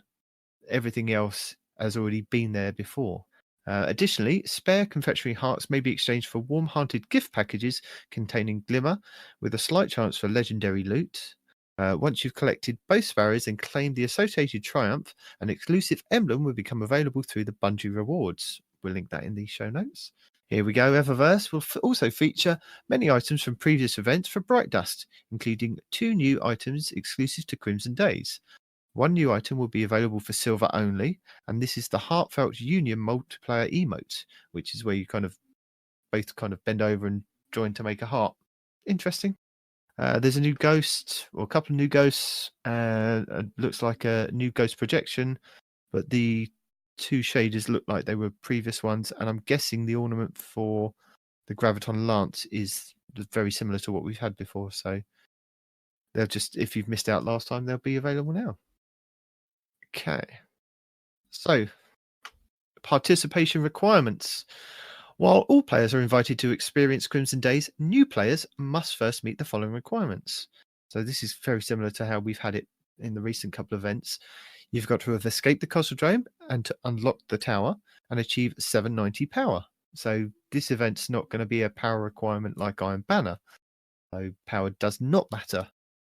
Once the new players meet their above requirements, they will unlock a milestone telling them to speak to Lord Shaxx in the tower. Characters created before the launch of New Light do not have to achieve 790 power to receive the Crimson Day milestone. In the Crucible, matchmaking is available for solo players. Listed below are features that players should be aware of when participating in the playlist. So, Reunited is a special buff that increases the recharge rate of Guardian's abilities for teammates who are close together. Falling Apart, which is a debuff, and it grants enemy teammates waypoints to your location and when your teammates are drifting far too apart in your Crucible matches. And Vengeance, this is triggered when a player's teammate is defeated in combat for a short time. I think it was about 5 seconds. Or yeah, something like that. It was just enough to sort of give you that little boost of, hey, maybe I could, 2v1 end this other team, but not so much you're going to destroy them. So for the short time, the surviving player is granted a significant increase in ability regeneration and receives a small portion of their health back. And for the last 2 years of Crimson Days, there was a limited time game mode, which was essentially Clash with like a round-based twist. In 2018, it took place on the PvP map called Burnout, which is the darkened version of the Burning Shrine from the original Destiny. But in 2019, the maps were on rotation, so we're not sure if it's going to be locked to one map or it's going to be on the rotation. I'm guessing it's going to be rotation like it was last year. Yeah, that's my guess. There's a part of me that sincerely hopes they put it on one again because, playing with the A10 Warthog and double pulse grenades, just keeping the team off of the heavy on that map was so much fun. So, bounties and rewards from Lord Shaxx. Lord Shaxx is the Crimson Day event vendor. Players can speak to him to complete the initial Crimson Day milestone, picking up Crimson Day bounties and purchasing event rewards. After a player speaks with Lord Shax and receives the Fire of the Crimson Days emblem, they will be able to purchase Crimson Day bounties and rewards. Rewards can be purchased using the confectionery hearts, as they've explained, which are earned through completing bounties and matches in Crimson Day Doubles playlist. Please note, Crimson Day's confectionery hearts do not dismantle individually. In the event that a player chooses to dismantle these items, their entire stack will be deleted. So just don't even hover over it. Just don't bother. Just spend them all at the vendor. Don't even look at it. Just leave it there in the inventory. Last year's bounties from Lord Shax had daily bounties and one weekly. And it looks like they're going to be exactly the same this year. So the weekly one is 2 to Tango. It's complete a nightfall in a fire team of 2. I'm not sure whether that's going to be on an ordeal or you can set it to the standard nightfalls that you can kind of do. The daily ones were Separation Anxiety. As a fire team, defeat enemies separated from their partners. Heartbreaker. As a fire team, defeat enemies seeking revenge. Splitsville. As a fire team, defeat reunited enemies. Double Duty. Defeat enemies in Crimson Days playlist. +1. Complete matches of Crimson Days. Loved and Lost. Loot lost sectors in a fire team of 2. Two's Company. Complete an adventure in a fire team of 2. Love Story. Complete a story mission in a fire team of 2. Displays of Affection. Complete public events in a fire team of 2. Power of Love. Rapidly defeat multiple combatants without reloading. Bear Hug. Defeat enemies with melee final blows. Heart of the Moment. Defeat enemies with solar damage. Share the Love. Generate orbs of light. Playing Cupid. Defeat enemies with bows. Matchmaker. Complete any match-made activity.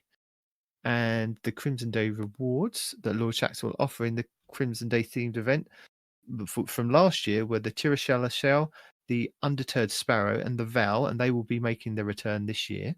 You'll also have the Diesel Punk ornament for the Warcliffe Coil. You've got the 2 new Sparrows, and then we've got the Flaunting Dance, which is the Beyonce Put a Ring on It dance, if I'm not wrong. I think that's the one. And the Warm Hearted gift packs. And then the exclusive emblem it's another pretty emblem. Don't know what else to say. It's glitchy. Yeah. It's glitchy and it's red. Yeah. So Crimson Days triumphs. During the Crimson Days, players may also complete exclusive Crimson Day themed triumphs. To track the progress of the Crimson Day triumphs, players should visit the triumphs character menu, go into the seasonal node, navigate to the events, and then Crimson Day subpage.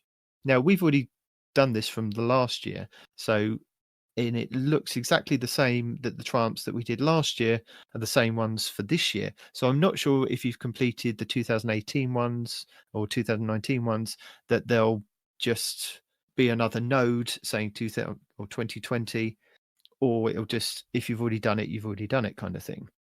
So these triumphs are as follows. Labour of Love, which is complete Crimson Day triumphs, objective, which is 9 triumphs. I'm With You, complete Crimson Day matches, and you had to do 22 of those. Home Wrecker, this is as a fire team defeat Guardians while they're affected by the reunited buff, and that was 77 opponents.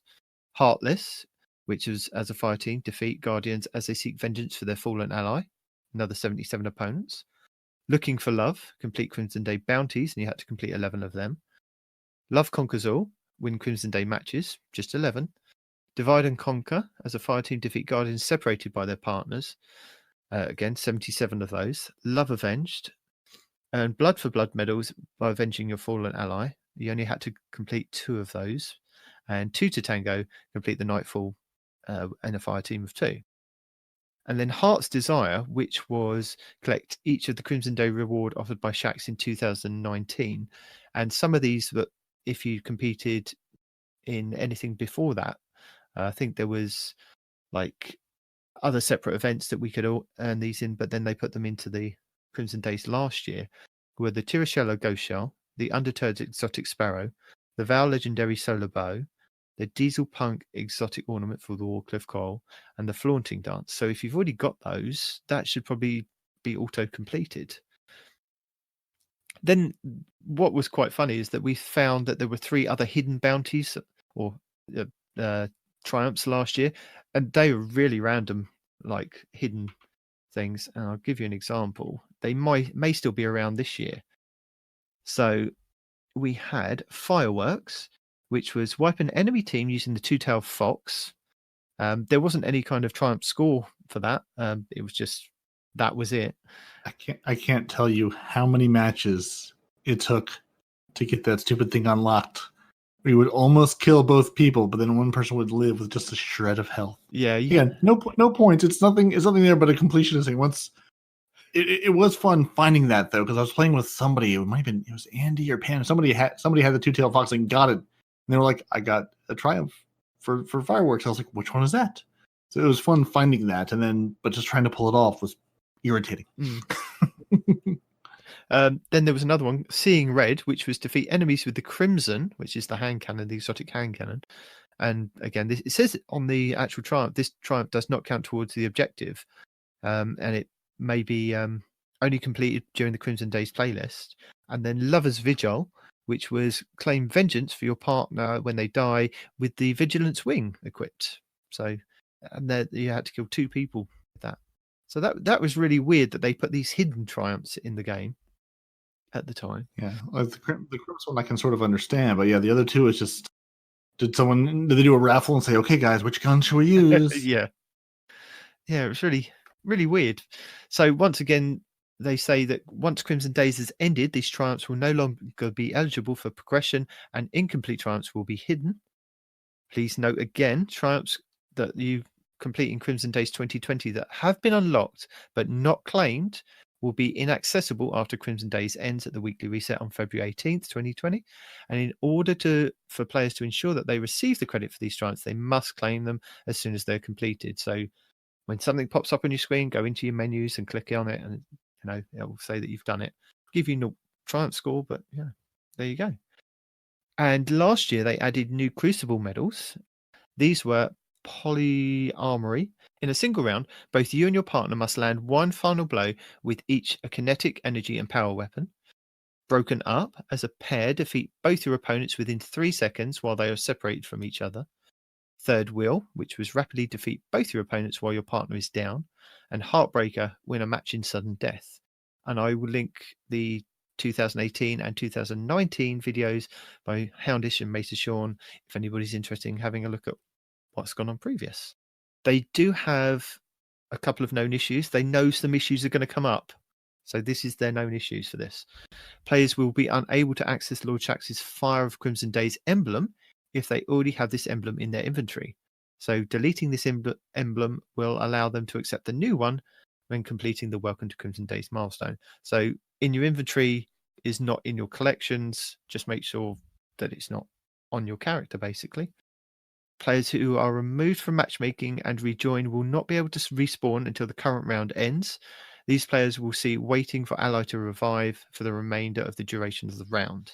So every time that you get weaseled or beavered or whatever else they come up with for this event, just, you'll have to wait until it Telestode. Yeah, Telestode. I think they should name something like that. Telestode.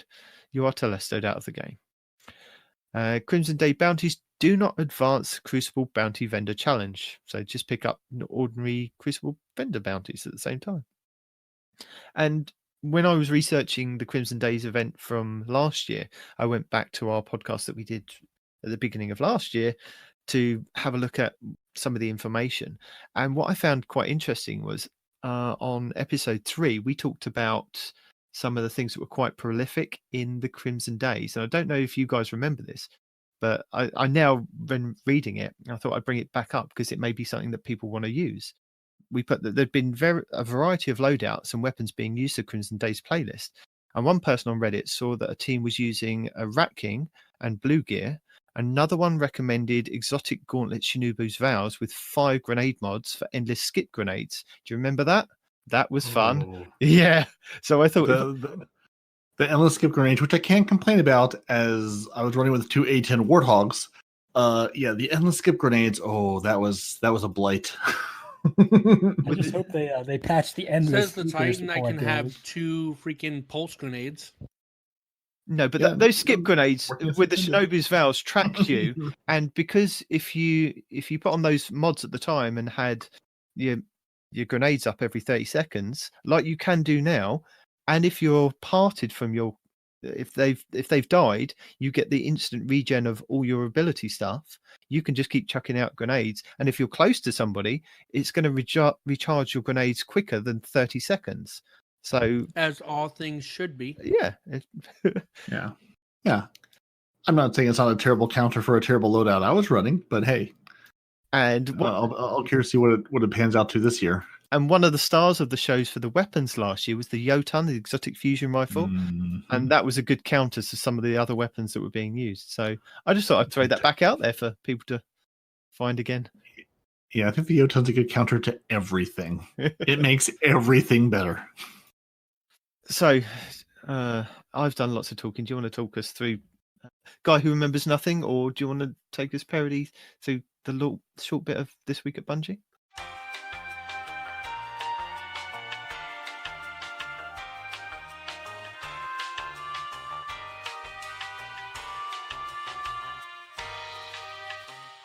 Sure.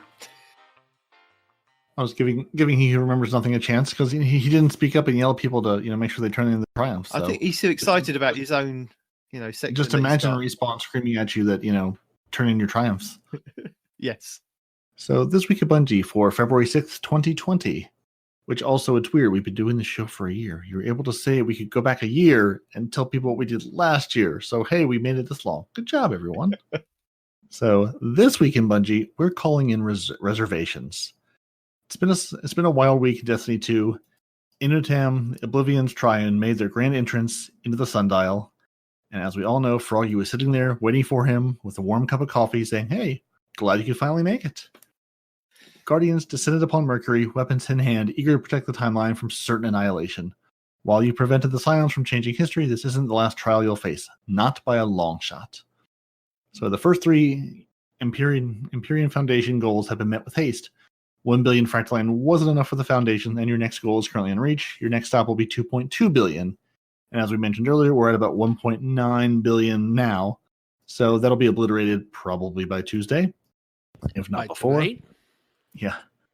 We knew you'd rise to the challenge, but this is absolutely insane. Keep the Fractaline coming. We're seeing quite a few Guardians investing in their Fractaline futures, but many hitting the donation button to quickly earn some sweet time-lost weapons. And shame from Night Demon. You've already been shamed. Do you want to be shamed again? Then I'll shame you again. Shame. Shame. Shame. Shame. Shame. Shame. It's up to you. I'll let you shame me as many times as you see fit. So the final triumph of the Savior Seal will be completed once the community completes the 7th stage of the event.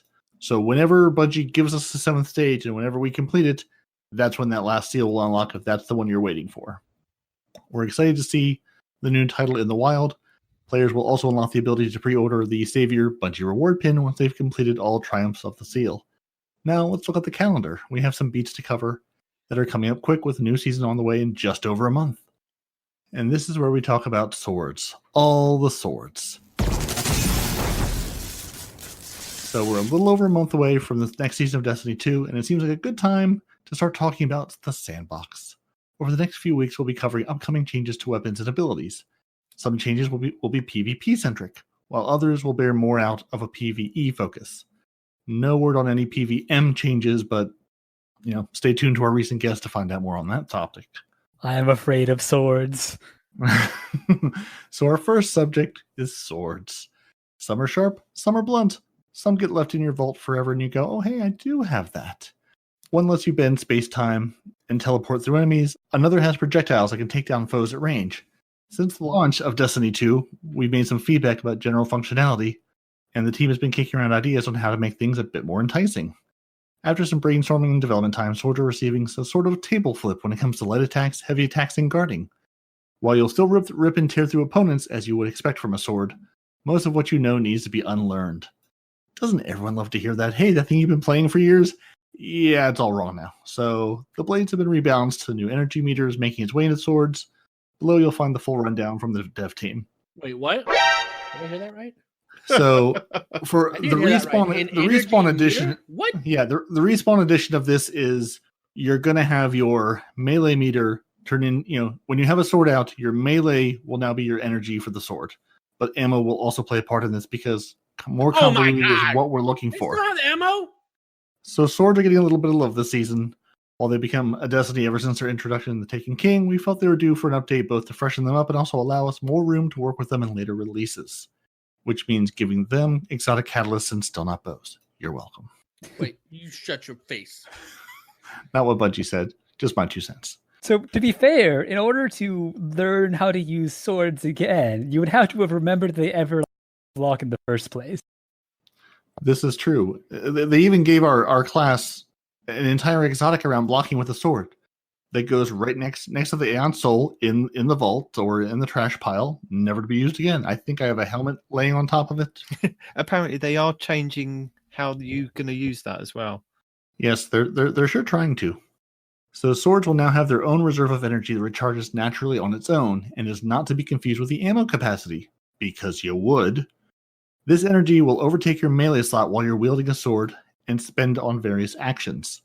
So guarding. Guarding now uses sword energy instead of consuming ammo. Thank you. Different guards have different consumption rates, damage resistance, and behavior, so be sure to experiment and find the guard type you'll like. None of them. You'll still need at least you'll need at least 1 ammo in that sword to begin guarding. So it doesn't consume the ammo, but you need the ammo to sort of jumpstart that guard to make it work. So Titans, if you have this Stronghold exotic and you got it unlocked, looked at the perk, and then threw it into the trash immediately, it's the one that will allow you to guard with relative impunity for opening up more interesting opportunities for swords to shine. No, none of that's going to happen.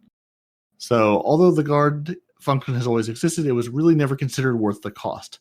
With this change, we hope players will use their guard intelligently to protect themselves instead of it being mostly an unused button. Rest easy. Stronghold has also been modified to still allow Titans a unique guarding experience. I mean, you say no one's going to use it, but when you can guard and just run through the next raid boss's killer death beam, then maybe you'll rethink that stance.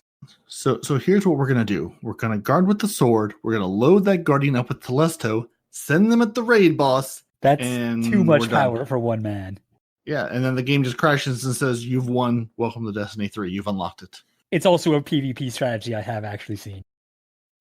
Absolutely. It's a PvP strategy I use at least by accident at least twice a match every match. So is this going to change how you kind of use glitches in any way? Or do you think this is going to help, or is this going to hinder what you can actually kind of do with getting in and out of maps? So the TWAB itself doesn't really mention the there was a Twitter post that DMG put up that I think you guys mentioned earlier about how it might break world line skating. Yeah, I believe. And Yeah, I've seen a number of speedrunners saying, "Hey, this may change how it can do with these swords if this is what they're doing." Yeah, and the thing that gives me hope there is that the world line skating, at least the one I'm familiar with, involves launching a heavy swing while you're on the ground and going off of a ledge. And if the thing I'm worried about is this changes to light swings. Specifically, they bring up aggressive frame swords, and adaptive frame swords are what we use for sword flying. They're the most effective for that. I think if you use an aggressive frame, you slowly lose height as you go. So it's possible that this will end up nerfing sword flying, which would make me a bit sad, but that's all swings in the air, so I don't know if it'll be affected. Oh, okay. Yeah, that was sort of the general unrest I saw. It's after Destiny 2 was featured in that games done quick speedrunning thing they did. Now I've seen a bunch of people who took part in that going, "Great, yeah, we were in this for the first time. Speedrunning was a thing, and now you're going to massively change the thing we use to do this." Interesting choice, but we'll see how this pans out. So with our light attacks, hopefully it survives. Yeah. So our grounded light attacks for all swords will now loop for an infinite combo, and all swords can cleave. What? So while the basic 3-hit combo was, quite staple of melee weapons in many games, in a shooter, this leaves the player extremely open to enemies. By letting the light attack loop, we push them and the heavy attacks further apart. Cleaving on light attacks was previously only on aggressive swords, but we opted to add it to the rest of them for more hack and slash. Hold on. No, you glossed right over that. Hold on. Infinite combo and can cleave. The cleaving is important. Because instead of like when you're hitting a bunch of thralls and they're all hitting you when you can only hit one of them at a time, the fact that you can now cleave through all of them is kind of a big deal, and you just brushed right over that. That's why I have you to tell the good people about sword usage.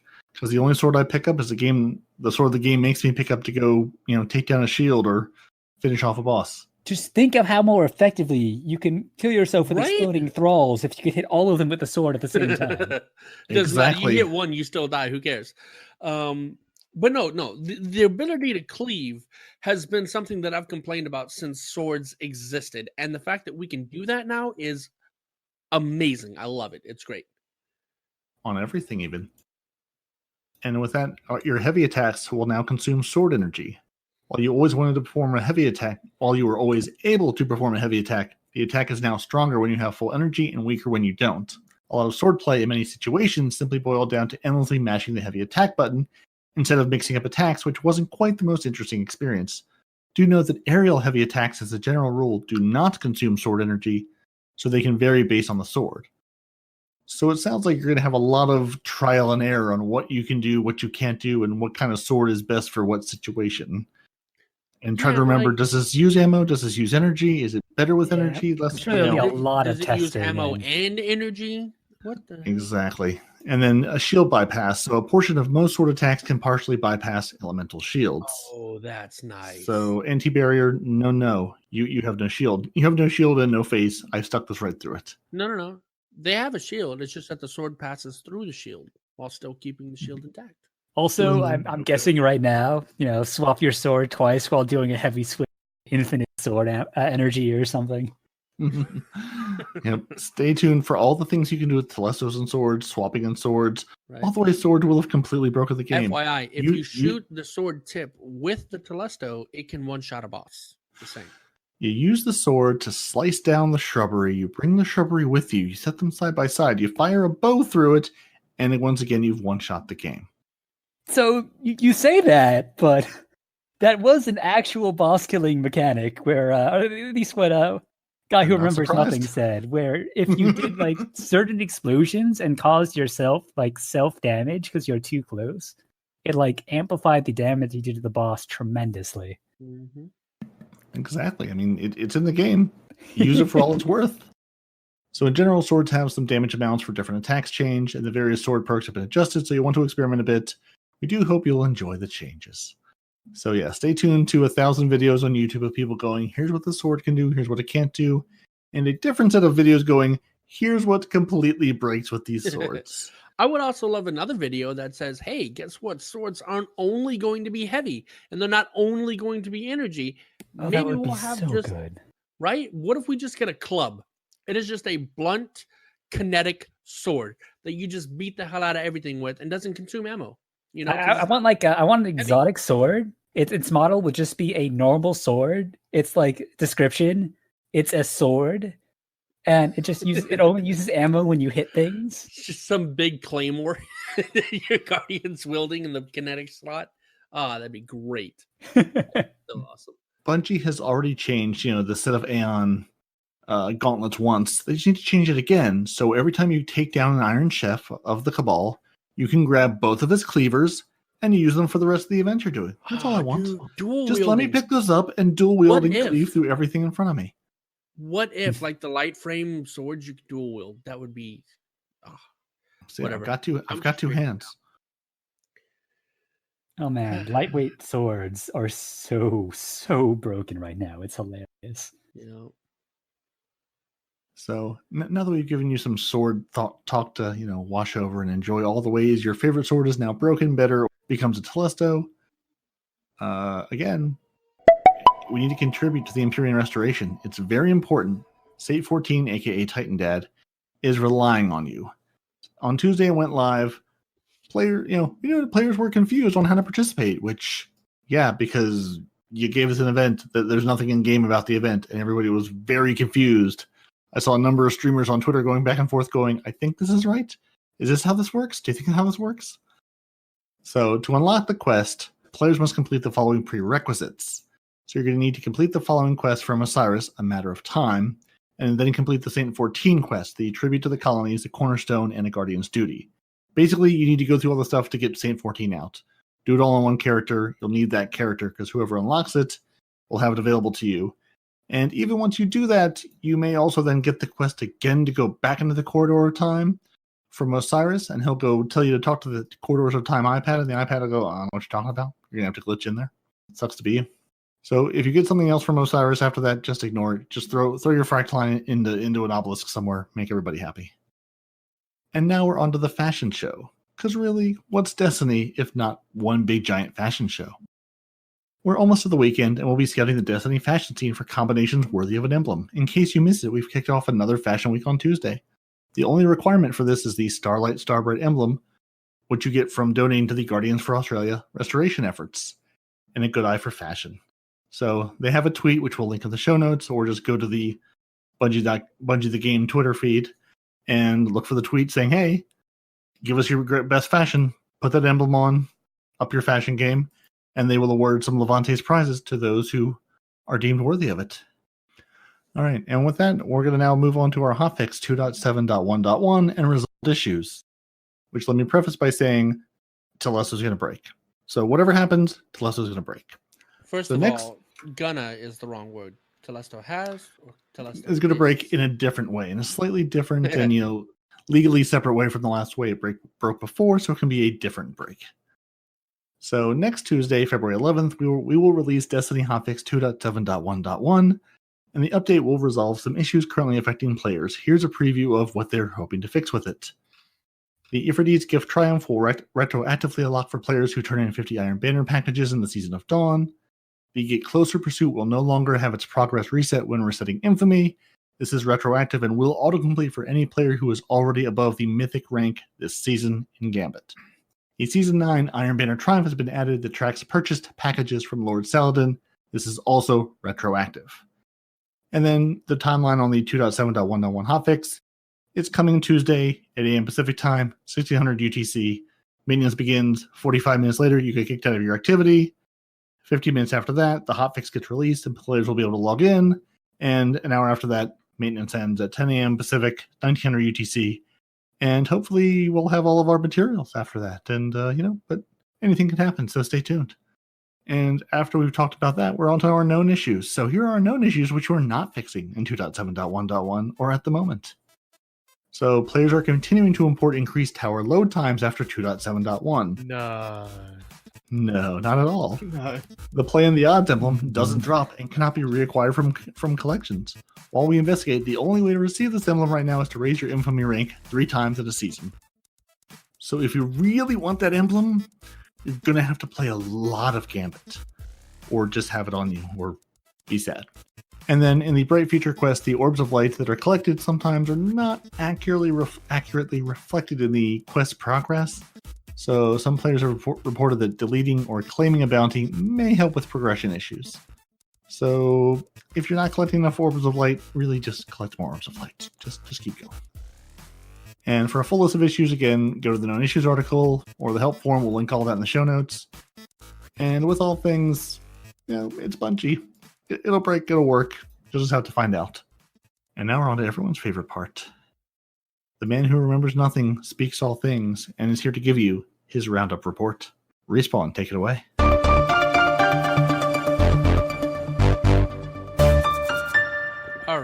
All right. Okay, so DMG has his thing to say. Nothing available server-side will alleviate slow donation speeds of Fractaline. DMG does not believe a hotfix will be spun up for this issue specifically. We'll be sure to avoid this issue for future events. Reddit link.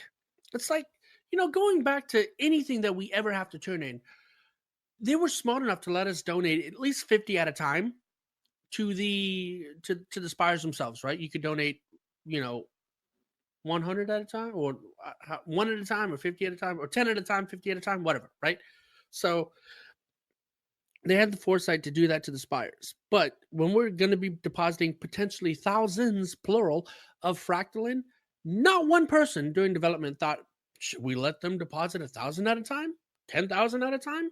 All of the above? Again, going back to what I said before, why do you need us to tell you the obvious things, guys? Come on. So You don't play test this at all? What if just hear me out here? What if depositing 100 didn't take like 20 seconds? I mean, In a world where you can any get one through of a lot of thousands of things could fractal. have solved this problem, right? And they thought of none of them. Whatever. I just love like people did the analysis of how many man hours it's going to take to deposit like the projected amounts that we need, and it's so many years. The only reason we're up to 1.9 billion is because we can't deposit them faster. It's there. We have it. We just can't give it to you. Yeah, that was my thought. Like, again, I mean, I don't have that many. I had, like the, I don't know, 6,000 or something total that it gave me that I had to play with. But these, folks that have tens or 20s or hundreds of thousands of fractal lines, like, you can't put them in fast enough. It's not worth it. It's like, I'm going to go stream for 8 hours and do nothing but putting fractal line in, and that's it. That's all you have time for. I think they should have done a shortcut for just donating 400 at a time. If you're doing the time loss bounties of the 25%, then there should have been a button for 100 or a selection for 100 and a selection for 400. So you can just do one click, all those bounties are done, and then you can move on. Not even that. I mean, that's what I just said, right? You can do it in magnitudes of 10, right? You can deposit 10, 100, 1,000, 10,000, 100,000. Boom. Not that hard. No.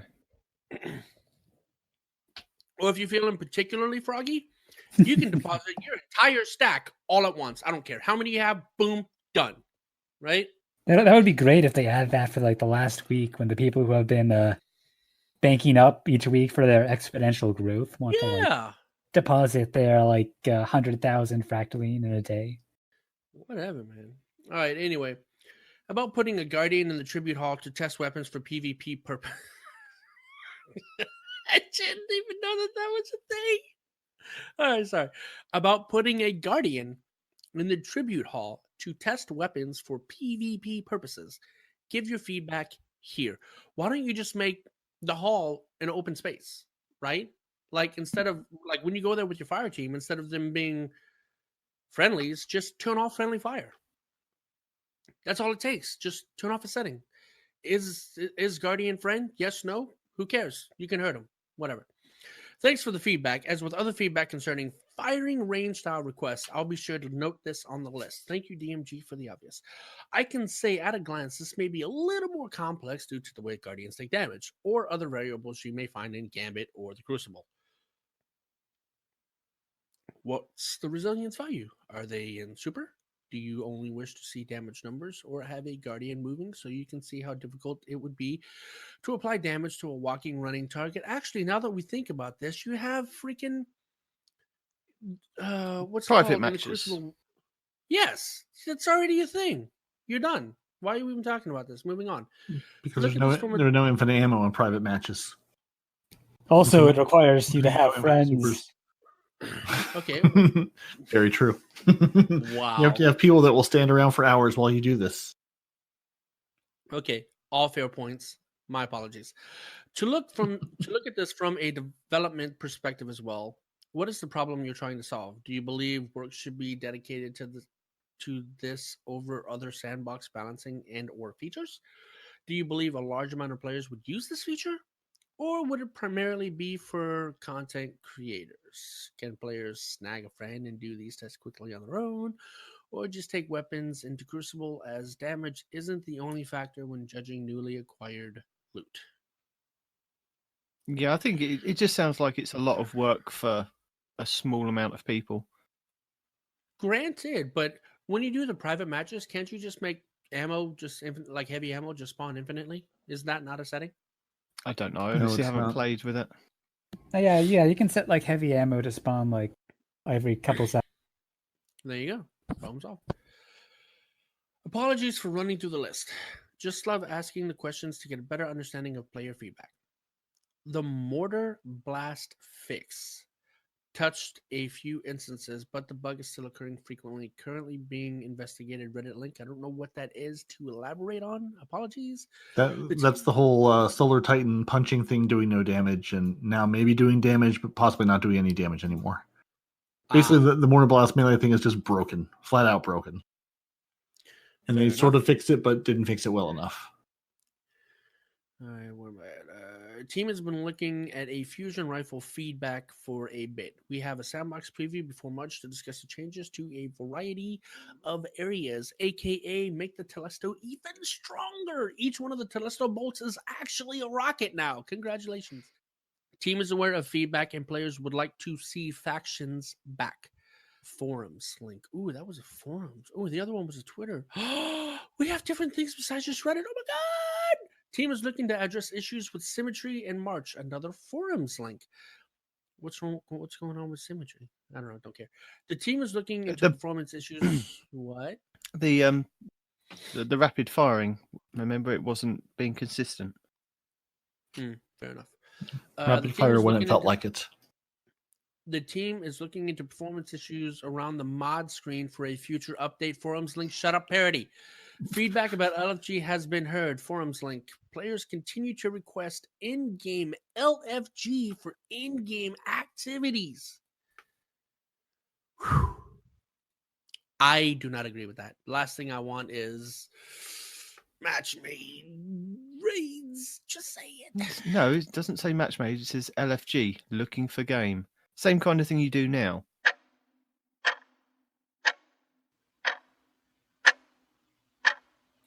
Where is it? Oh, in-game LFG. Got it. Okay, my bad. Okay. Yes, literacy is a thing. Mm-hmm. Players do not believe in fireteam leaders. That's true, but I read it wrong. Let's try again. Players do not believe fireteam leaders should be able to remove members near the end of an activity if the LFG feature were to be implemented. That is... Oh my god. Yes. Yes. Because they didn't remove me, but they took me to orbit before I could open my chest at the end of the last stream. Oh. Oof. Man who has many keys and not enough guns. Correct. I still can't. They're like, oh, you wanted to open the chest? What did you think I did the raid for? To just look at it? When I was doing my my divinity guard, I got disconnected for some reason when I was like about to go to the chest, and I rejoined, and I opened the chest to get my see if I can still do it, and I don't get anything, and I'm like, oh, that's sad. No. I checked dim, and there's an exotic in my box. And I'm like, oh man, here it is, and I go and I look at it, and it's Thunderlord. I was just remembering this week in Destiny 1 when we were doing flawless runs of Crota, and more than once, Night Demon would get disconnected midway through the flawless run. It happened a couple of times. I was like, no, sorry. You don't get to finish this. You'd like to have this triumphant achievement, but you can't. Not for you. No, you did do it in and the end, though. Your story is pretty good, and I don't know how long you've been listening to our show, but I'm not allowed to have any exotics from any raid ever, and this has been tested and proven. And the worst one that I've come across, and you don't have to leave this in the podcast, I'm just telling him. Okay. The worst one.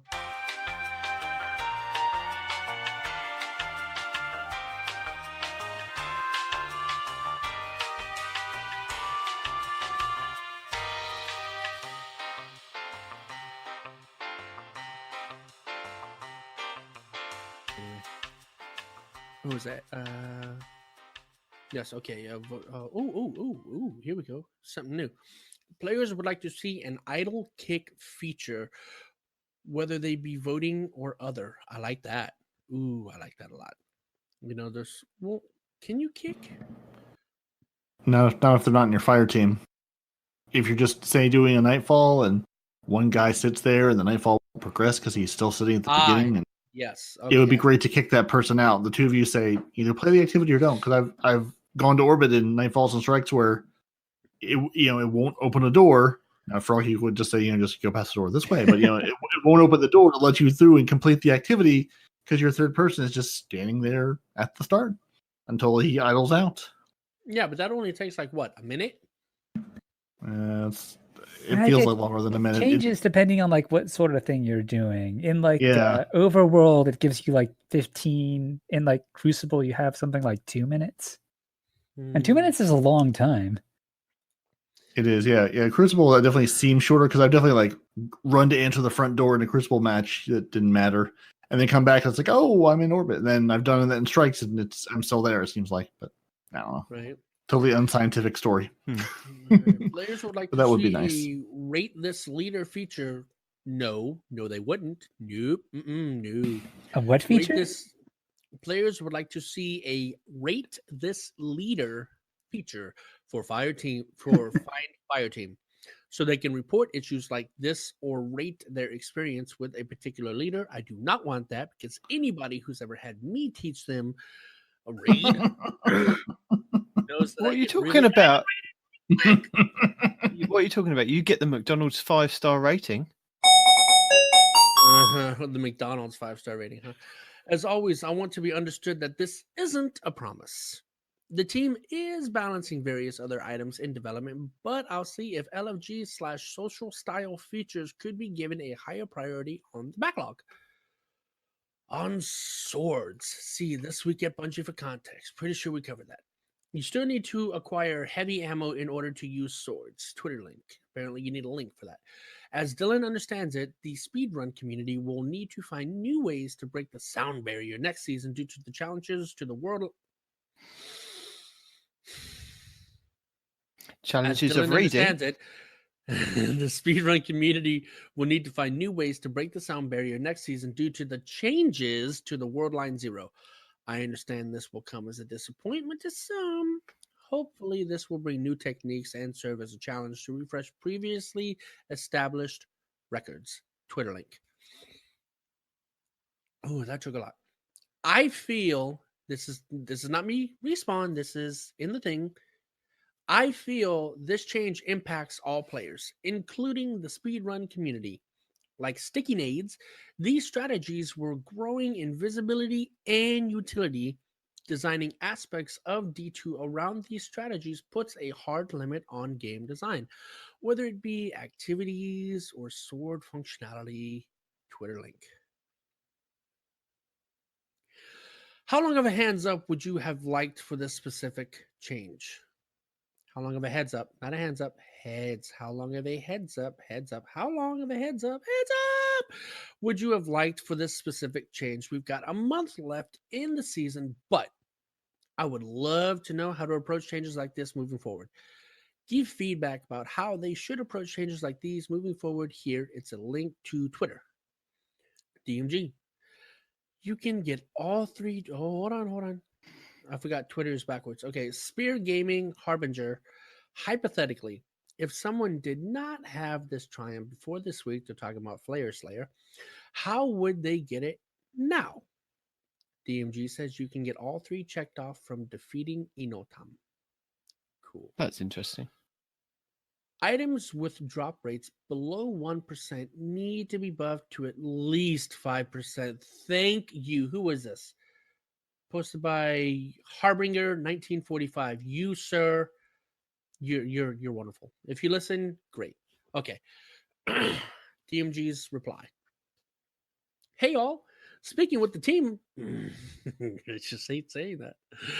This ghost has a 5% drop chance from the boss chest, and you should get it after 40 clears. There is one caveat. The bad luck protection on this is shared with the dungeon ship. If you recently had the ship drop, it would have reset your chances for the ghost. That's stupid. Okay. Is that it? Yeah. That's it. That's it. Okay. When am I supposed to do this dramatic reading of cheaters things? Shall we do it after tips, tricks, and guides? We can. Yeah, Okay. go ahead. So tips, tricks, guides, and builds this week. I've got a couple of videos from Squarelock, who's got the Infinite Dawn Super, which is very prolific in the community. I think we talked about it at the beginning of the show. And he shows you how to do it, which is pretty simple, just swapping your weapons. But then he also went on to make another video of showing you if you use a certain Warlock exotic piece. I think it's the new boots that we got from this season. Every kill gives you a healing and empowering well. So there's a video for that. And then Respawn mentioned the Infinite Hunter Arc Strider, which is just the dodge ability. And Cheese Forever has made a video which encompasses the Infinite Dawnblade and the Hunter one. So we've got that. And then there was an infinite multi-kill clip video that Cheese Forever put out last week, which I didn't get a chance to put in, but we've put it in this week, which involves getting a couple of kills and then swapping the perks on the weapon rapidly. Yeah, basically just go watch the video because you can keep an infinite multi-kill clip. Sorry, I was eating because the wife brought me dinner. As you always do, yes. There's a caveat to the Dawnblade Super, and I know this because I was using it today. If you utilize the Infinite Super, you cannot jump. So you better be in a place where you don't need to jump. Right. And the other thing is you can't use man cannons at all in any way, shape, or form. Okay. Whether it be the circle ones that launch you or the ones that look like half an egg on the ground that launch you up. Even if you manage to jump on the man cannon while still doing your Infinite Super, it will not launch you. I don't know what it is, but it won't launch you. Can't use man cannons, can't jump while you're doing Infinite Dawnblade Super, just so you know. Thank you. So as we've got Crimson Days coming up next week with the Crucible, I thought I'd go and see if I could research a couple of really good builds for like team playing and keeping your team alive. And the only ones that I could actually find were the ones with a Warlock in the team. And Aztecross put a video out about 7 months ago called A Dedicated Healer, and he's done he's resurfaced it this in the last couple of weeks and done an updated version of it. But also Brave X Hero has done a Warlock team recovery build, and it's very similar to, it's exactly the same as the Aztecross one, with using the Lumina hand cannon. So if you get a kill, you can give your teammates a overshield, and using the Starfire protocol with the Middle Tree Sun Singer, that's what it is, and using the healing grenades with that and the fusion grenade, double fusion grenades. So you're constantly healing your team over and over again, stacking your grenade abilities, and they're doing it in Brave Heroes video in comp 3 Warlocks, and they're all running the Luminas with the Starfire protocol and just kind of keeping each other alive with wells and everything else. But then he takes it one step further with one of them running the Lord of War shotgun and them being the primary DPS guy, and the other two just constantly healing him. So they're sending out the tank to deal with that. And his video was kind of more centralized about how to keep the team together using this build.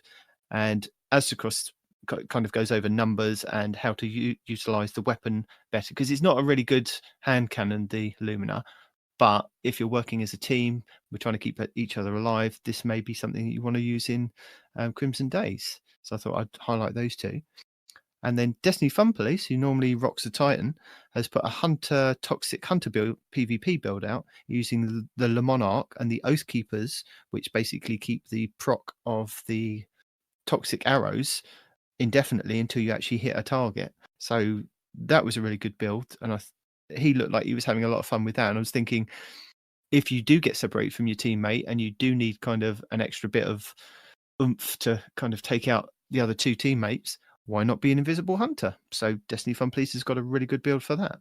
And then Cool Guy has got his rundown of the Sundial's top weapons for next season and what roles you might want to look out for going into next season, possibly with trials, maybe even going into like Crimson Days this week. If you've got a couple of these roles on the weapons, then why not give them a try? So that's it for my tips, tricks and guides this week. Now we move back onto Respawn's dramatic reading. What are we calling this section, Respawn? Story time with Respawn?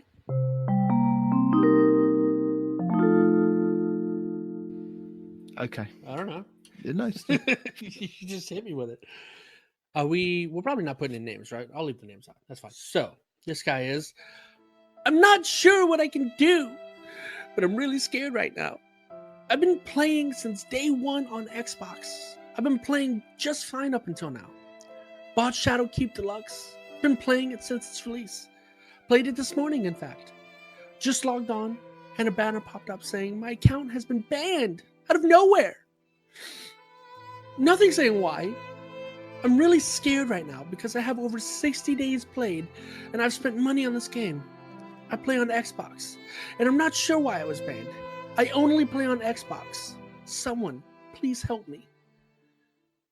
Okay? So a couple of things to point out there. Number one, he says he's played since day one. but then he goes on to say that he's been playing for 60 days. By the time Shadowkeep came out, Destiny had existed for more than 60 days. So I don't know what this day one nonsense is, right? And he says, and this is important, I play on Xbox, and I'm not sure why I was banned. I play only on Xbox, and this is important because of the reply. B&G Security replied, your account was banned because we detected several known aiming cheats specific to Destiny 2 active on your account since August 28th. This was after cross-save was launched while you were still playing on Battle.net. This dude tried to say, I didn't do anything, and I've only ever played on Xbox. And then he's like, nah, bro, we got you playing on Battle.net with several aiming cheats specific to Destiny 2 since August 28th.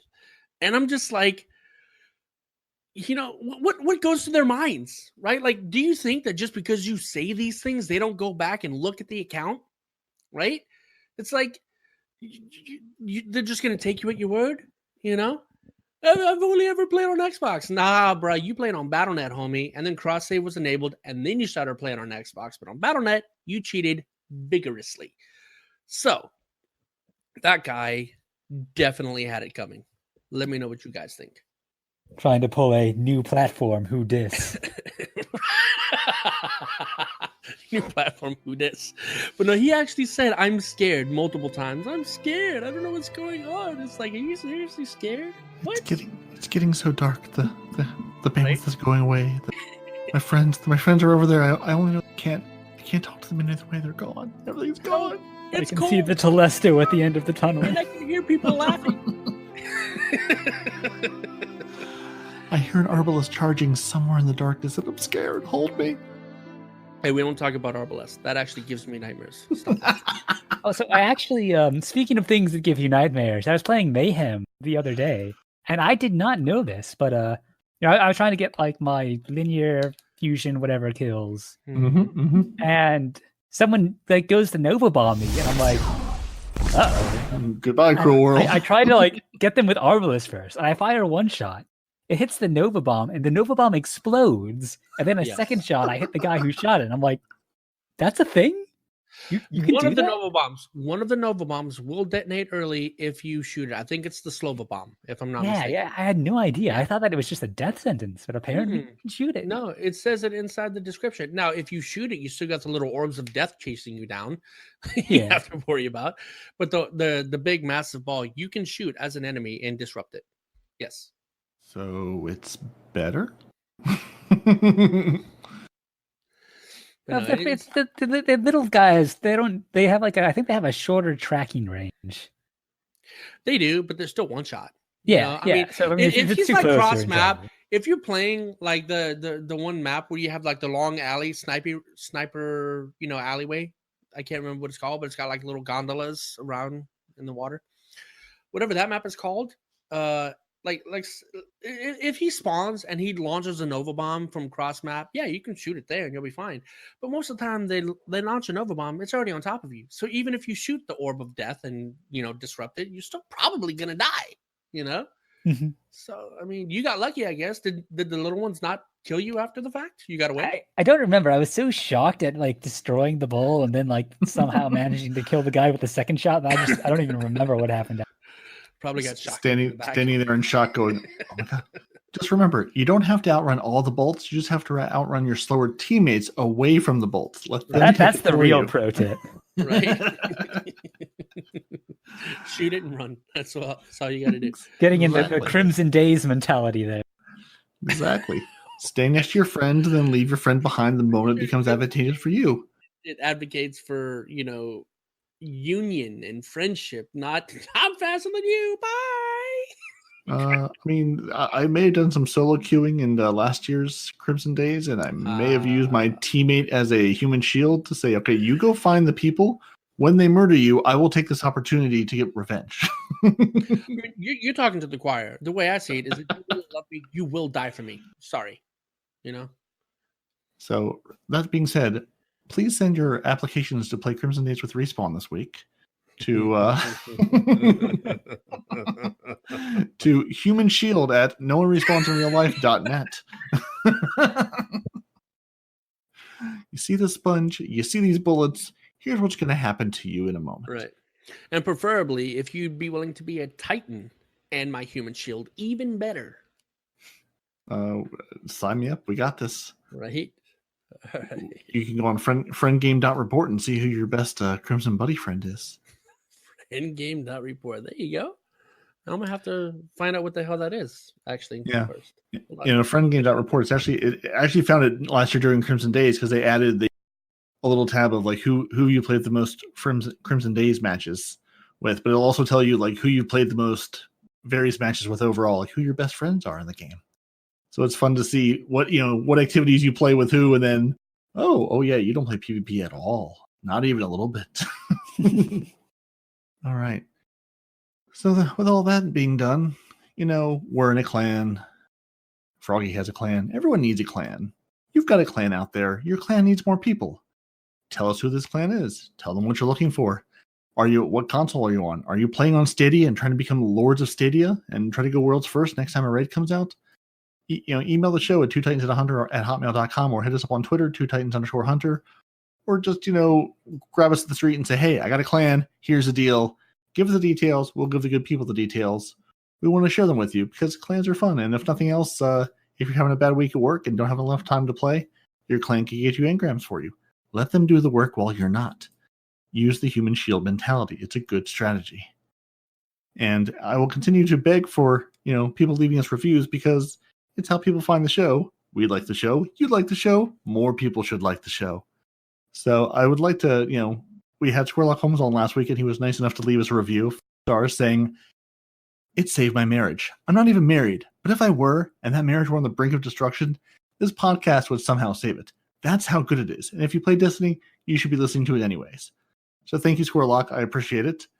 Also, we had where did this come from, 19? Is this a Twitter? Are you in the red? Yeah, I've gone back to green. This is from Podbean.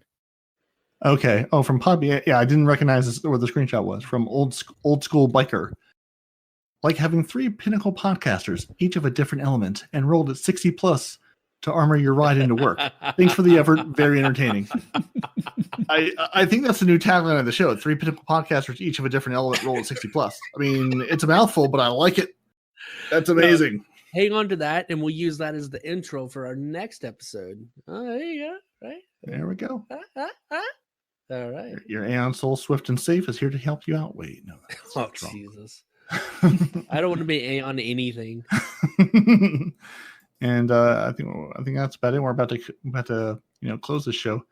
Froggy, I know obviously you are Froggy on Xbox and on PC, or are you on Xbox and PC, or what are you on, and which social things do you care Live about? a long time ago, but all my stuff's like on Xbox back when it was Xbox, and then a bit on 360, so way back.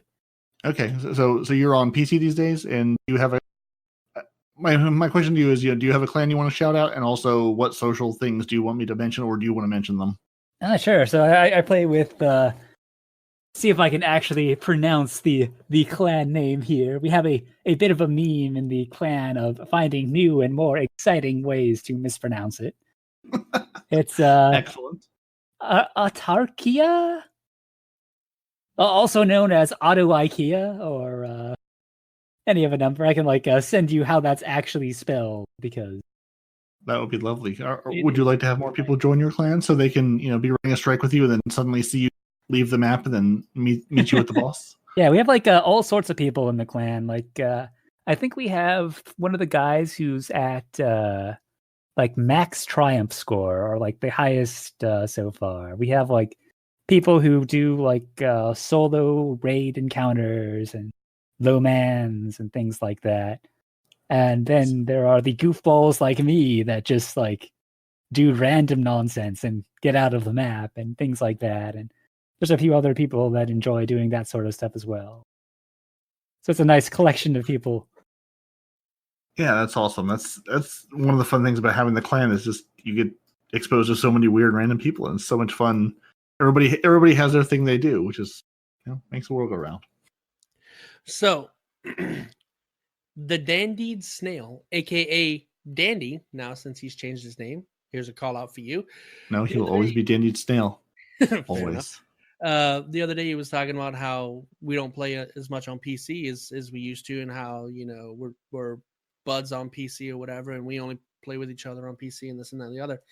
I used that website that you told me about, the friend game report, and apparently Dandy is number one in almost every activity that I play as far as partners go. Oh wow! But in the only ones that he gets beaten out by my son in overall, right? Because I play with my son more. Seems fair. And then Gadad in PvE. So it's my son Gadad, and then they just like. All right, look, Dandy, look, you know you're my one true love, but you gotta crank those numbers up, because apparently Gadad is moving in on your turf. Just saying. And your Crimson Doubles partner is in fact Night Demon, so I think you should take some time to rekindle your love this year, and right, I do like that. Run into Crimson Days together, holding each other gently deep into the night as the bullets fly and the grenades come at you. Me and Demon will be Crimson Doubles partners. The love Can't is wait. real.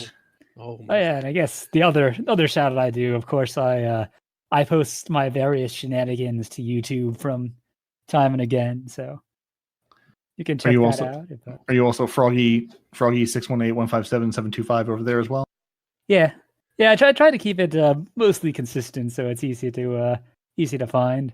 If you haven't done your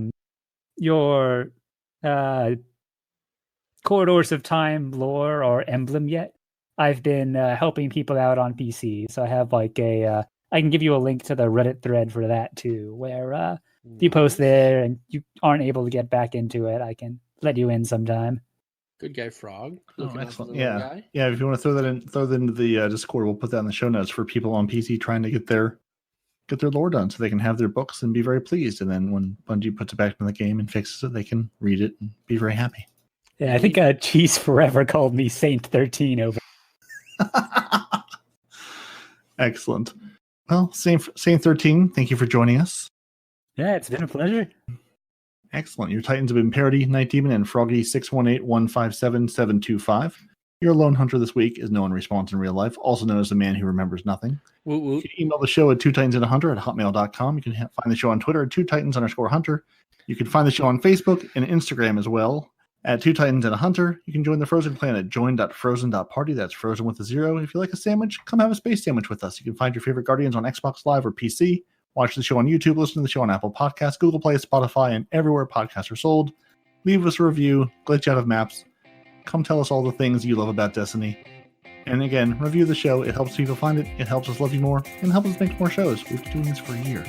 And everybody, say goodbye. Bye. Bye. Deuces.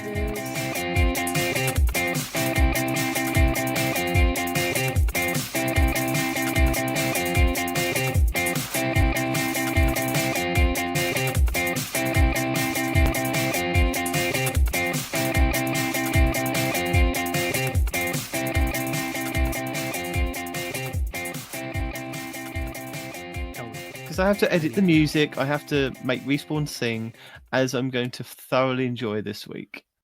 I didn't do anything sing-worthy. Oh, that's what you think.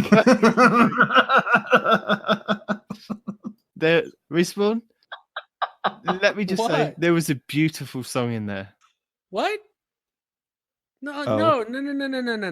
This is some Corridors of Time, Saint next level song crafting here, buddy. Yeah. which I was not privy to before just a little bit ago, and it's gonna be fantastic. Wait, did y'all discuss something whenever I went quiet? No, not so much discuss something as the plan was revealed to me as it was in the Corridors of Time. He PM'd you, didn't he? Yeah. But I mean, I had no hand in this. It was just him telling me what he had already constructed, and the pieces were just falling into place. Whoa! You'll just have to listen.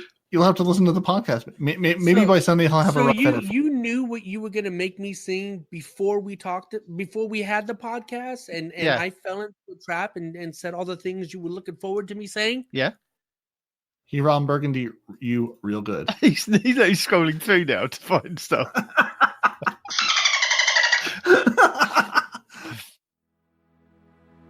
Now that I've had the time of my life, no, I never felt like this before. Yes, I swear this is the truth, and I owe it all to you. Because I've had the time of my life, and I owe it all to you. I've been waiting for so long. Now I've finally found someone to stand by me who saw the writing on the wall, and we felt this magical fantasy. With passion in our eyes, there's no way we could disguise it secretly. So we'll just take each other's hands, because we seem to understand the urgency of it. Just remember, you're the one thing I can't get enough of. So, I'll tell you something. This could be lovely, because I've had the time of my life. No, I never felt like this before. Yes, I swear this is the truth, and I owe it all to you. Hey, baby. With my body and soul, I want you more than you'll ever know. So, we'll just let that. What is this? What does this mean? I'm trying to read between the lines. I don't get it. But I've had the time of my life. No, I never felt like this before. Yes, I swear this is the truth, and I owe it all to you. But I've had the time of my life. No, I never felt like this before. Yes, I swear this is the truth, and I owe it all to you. I hate you so much.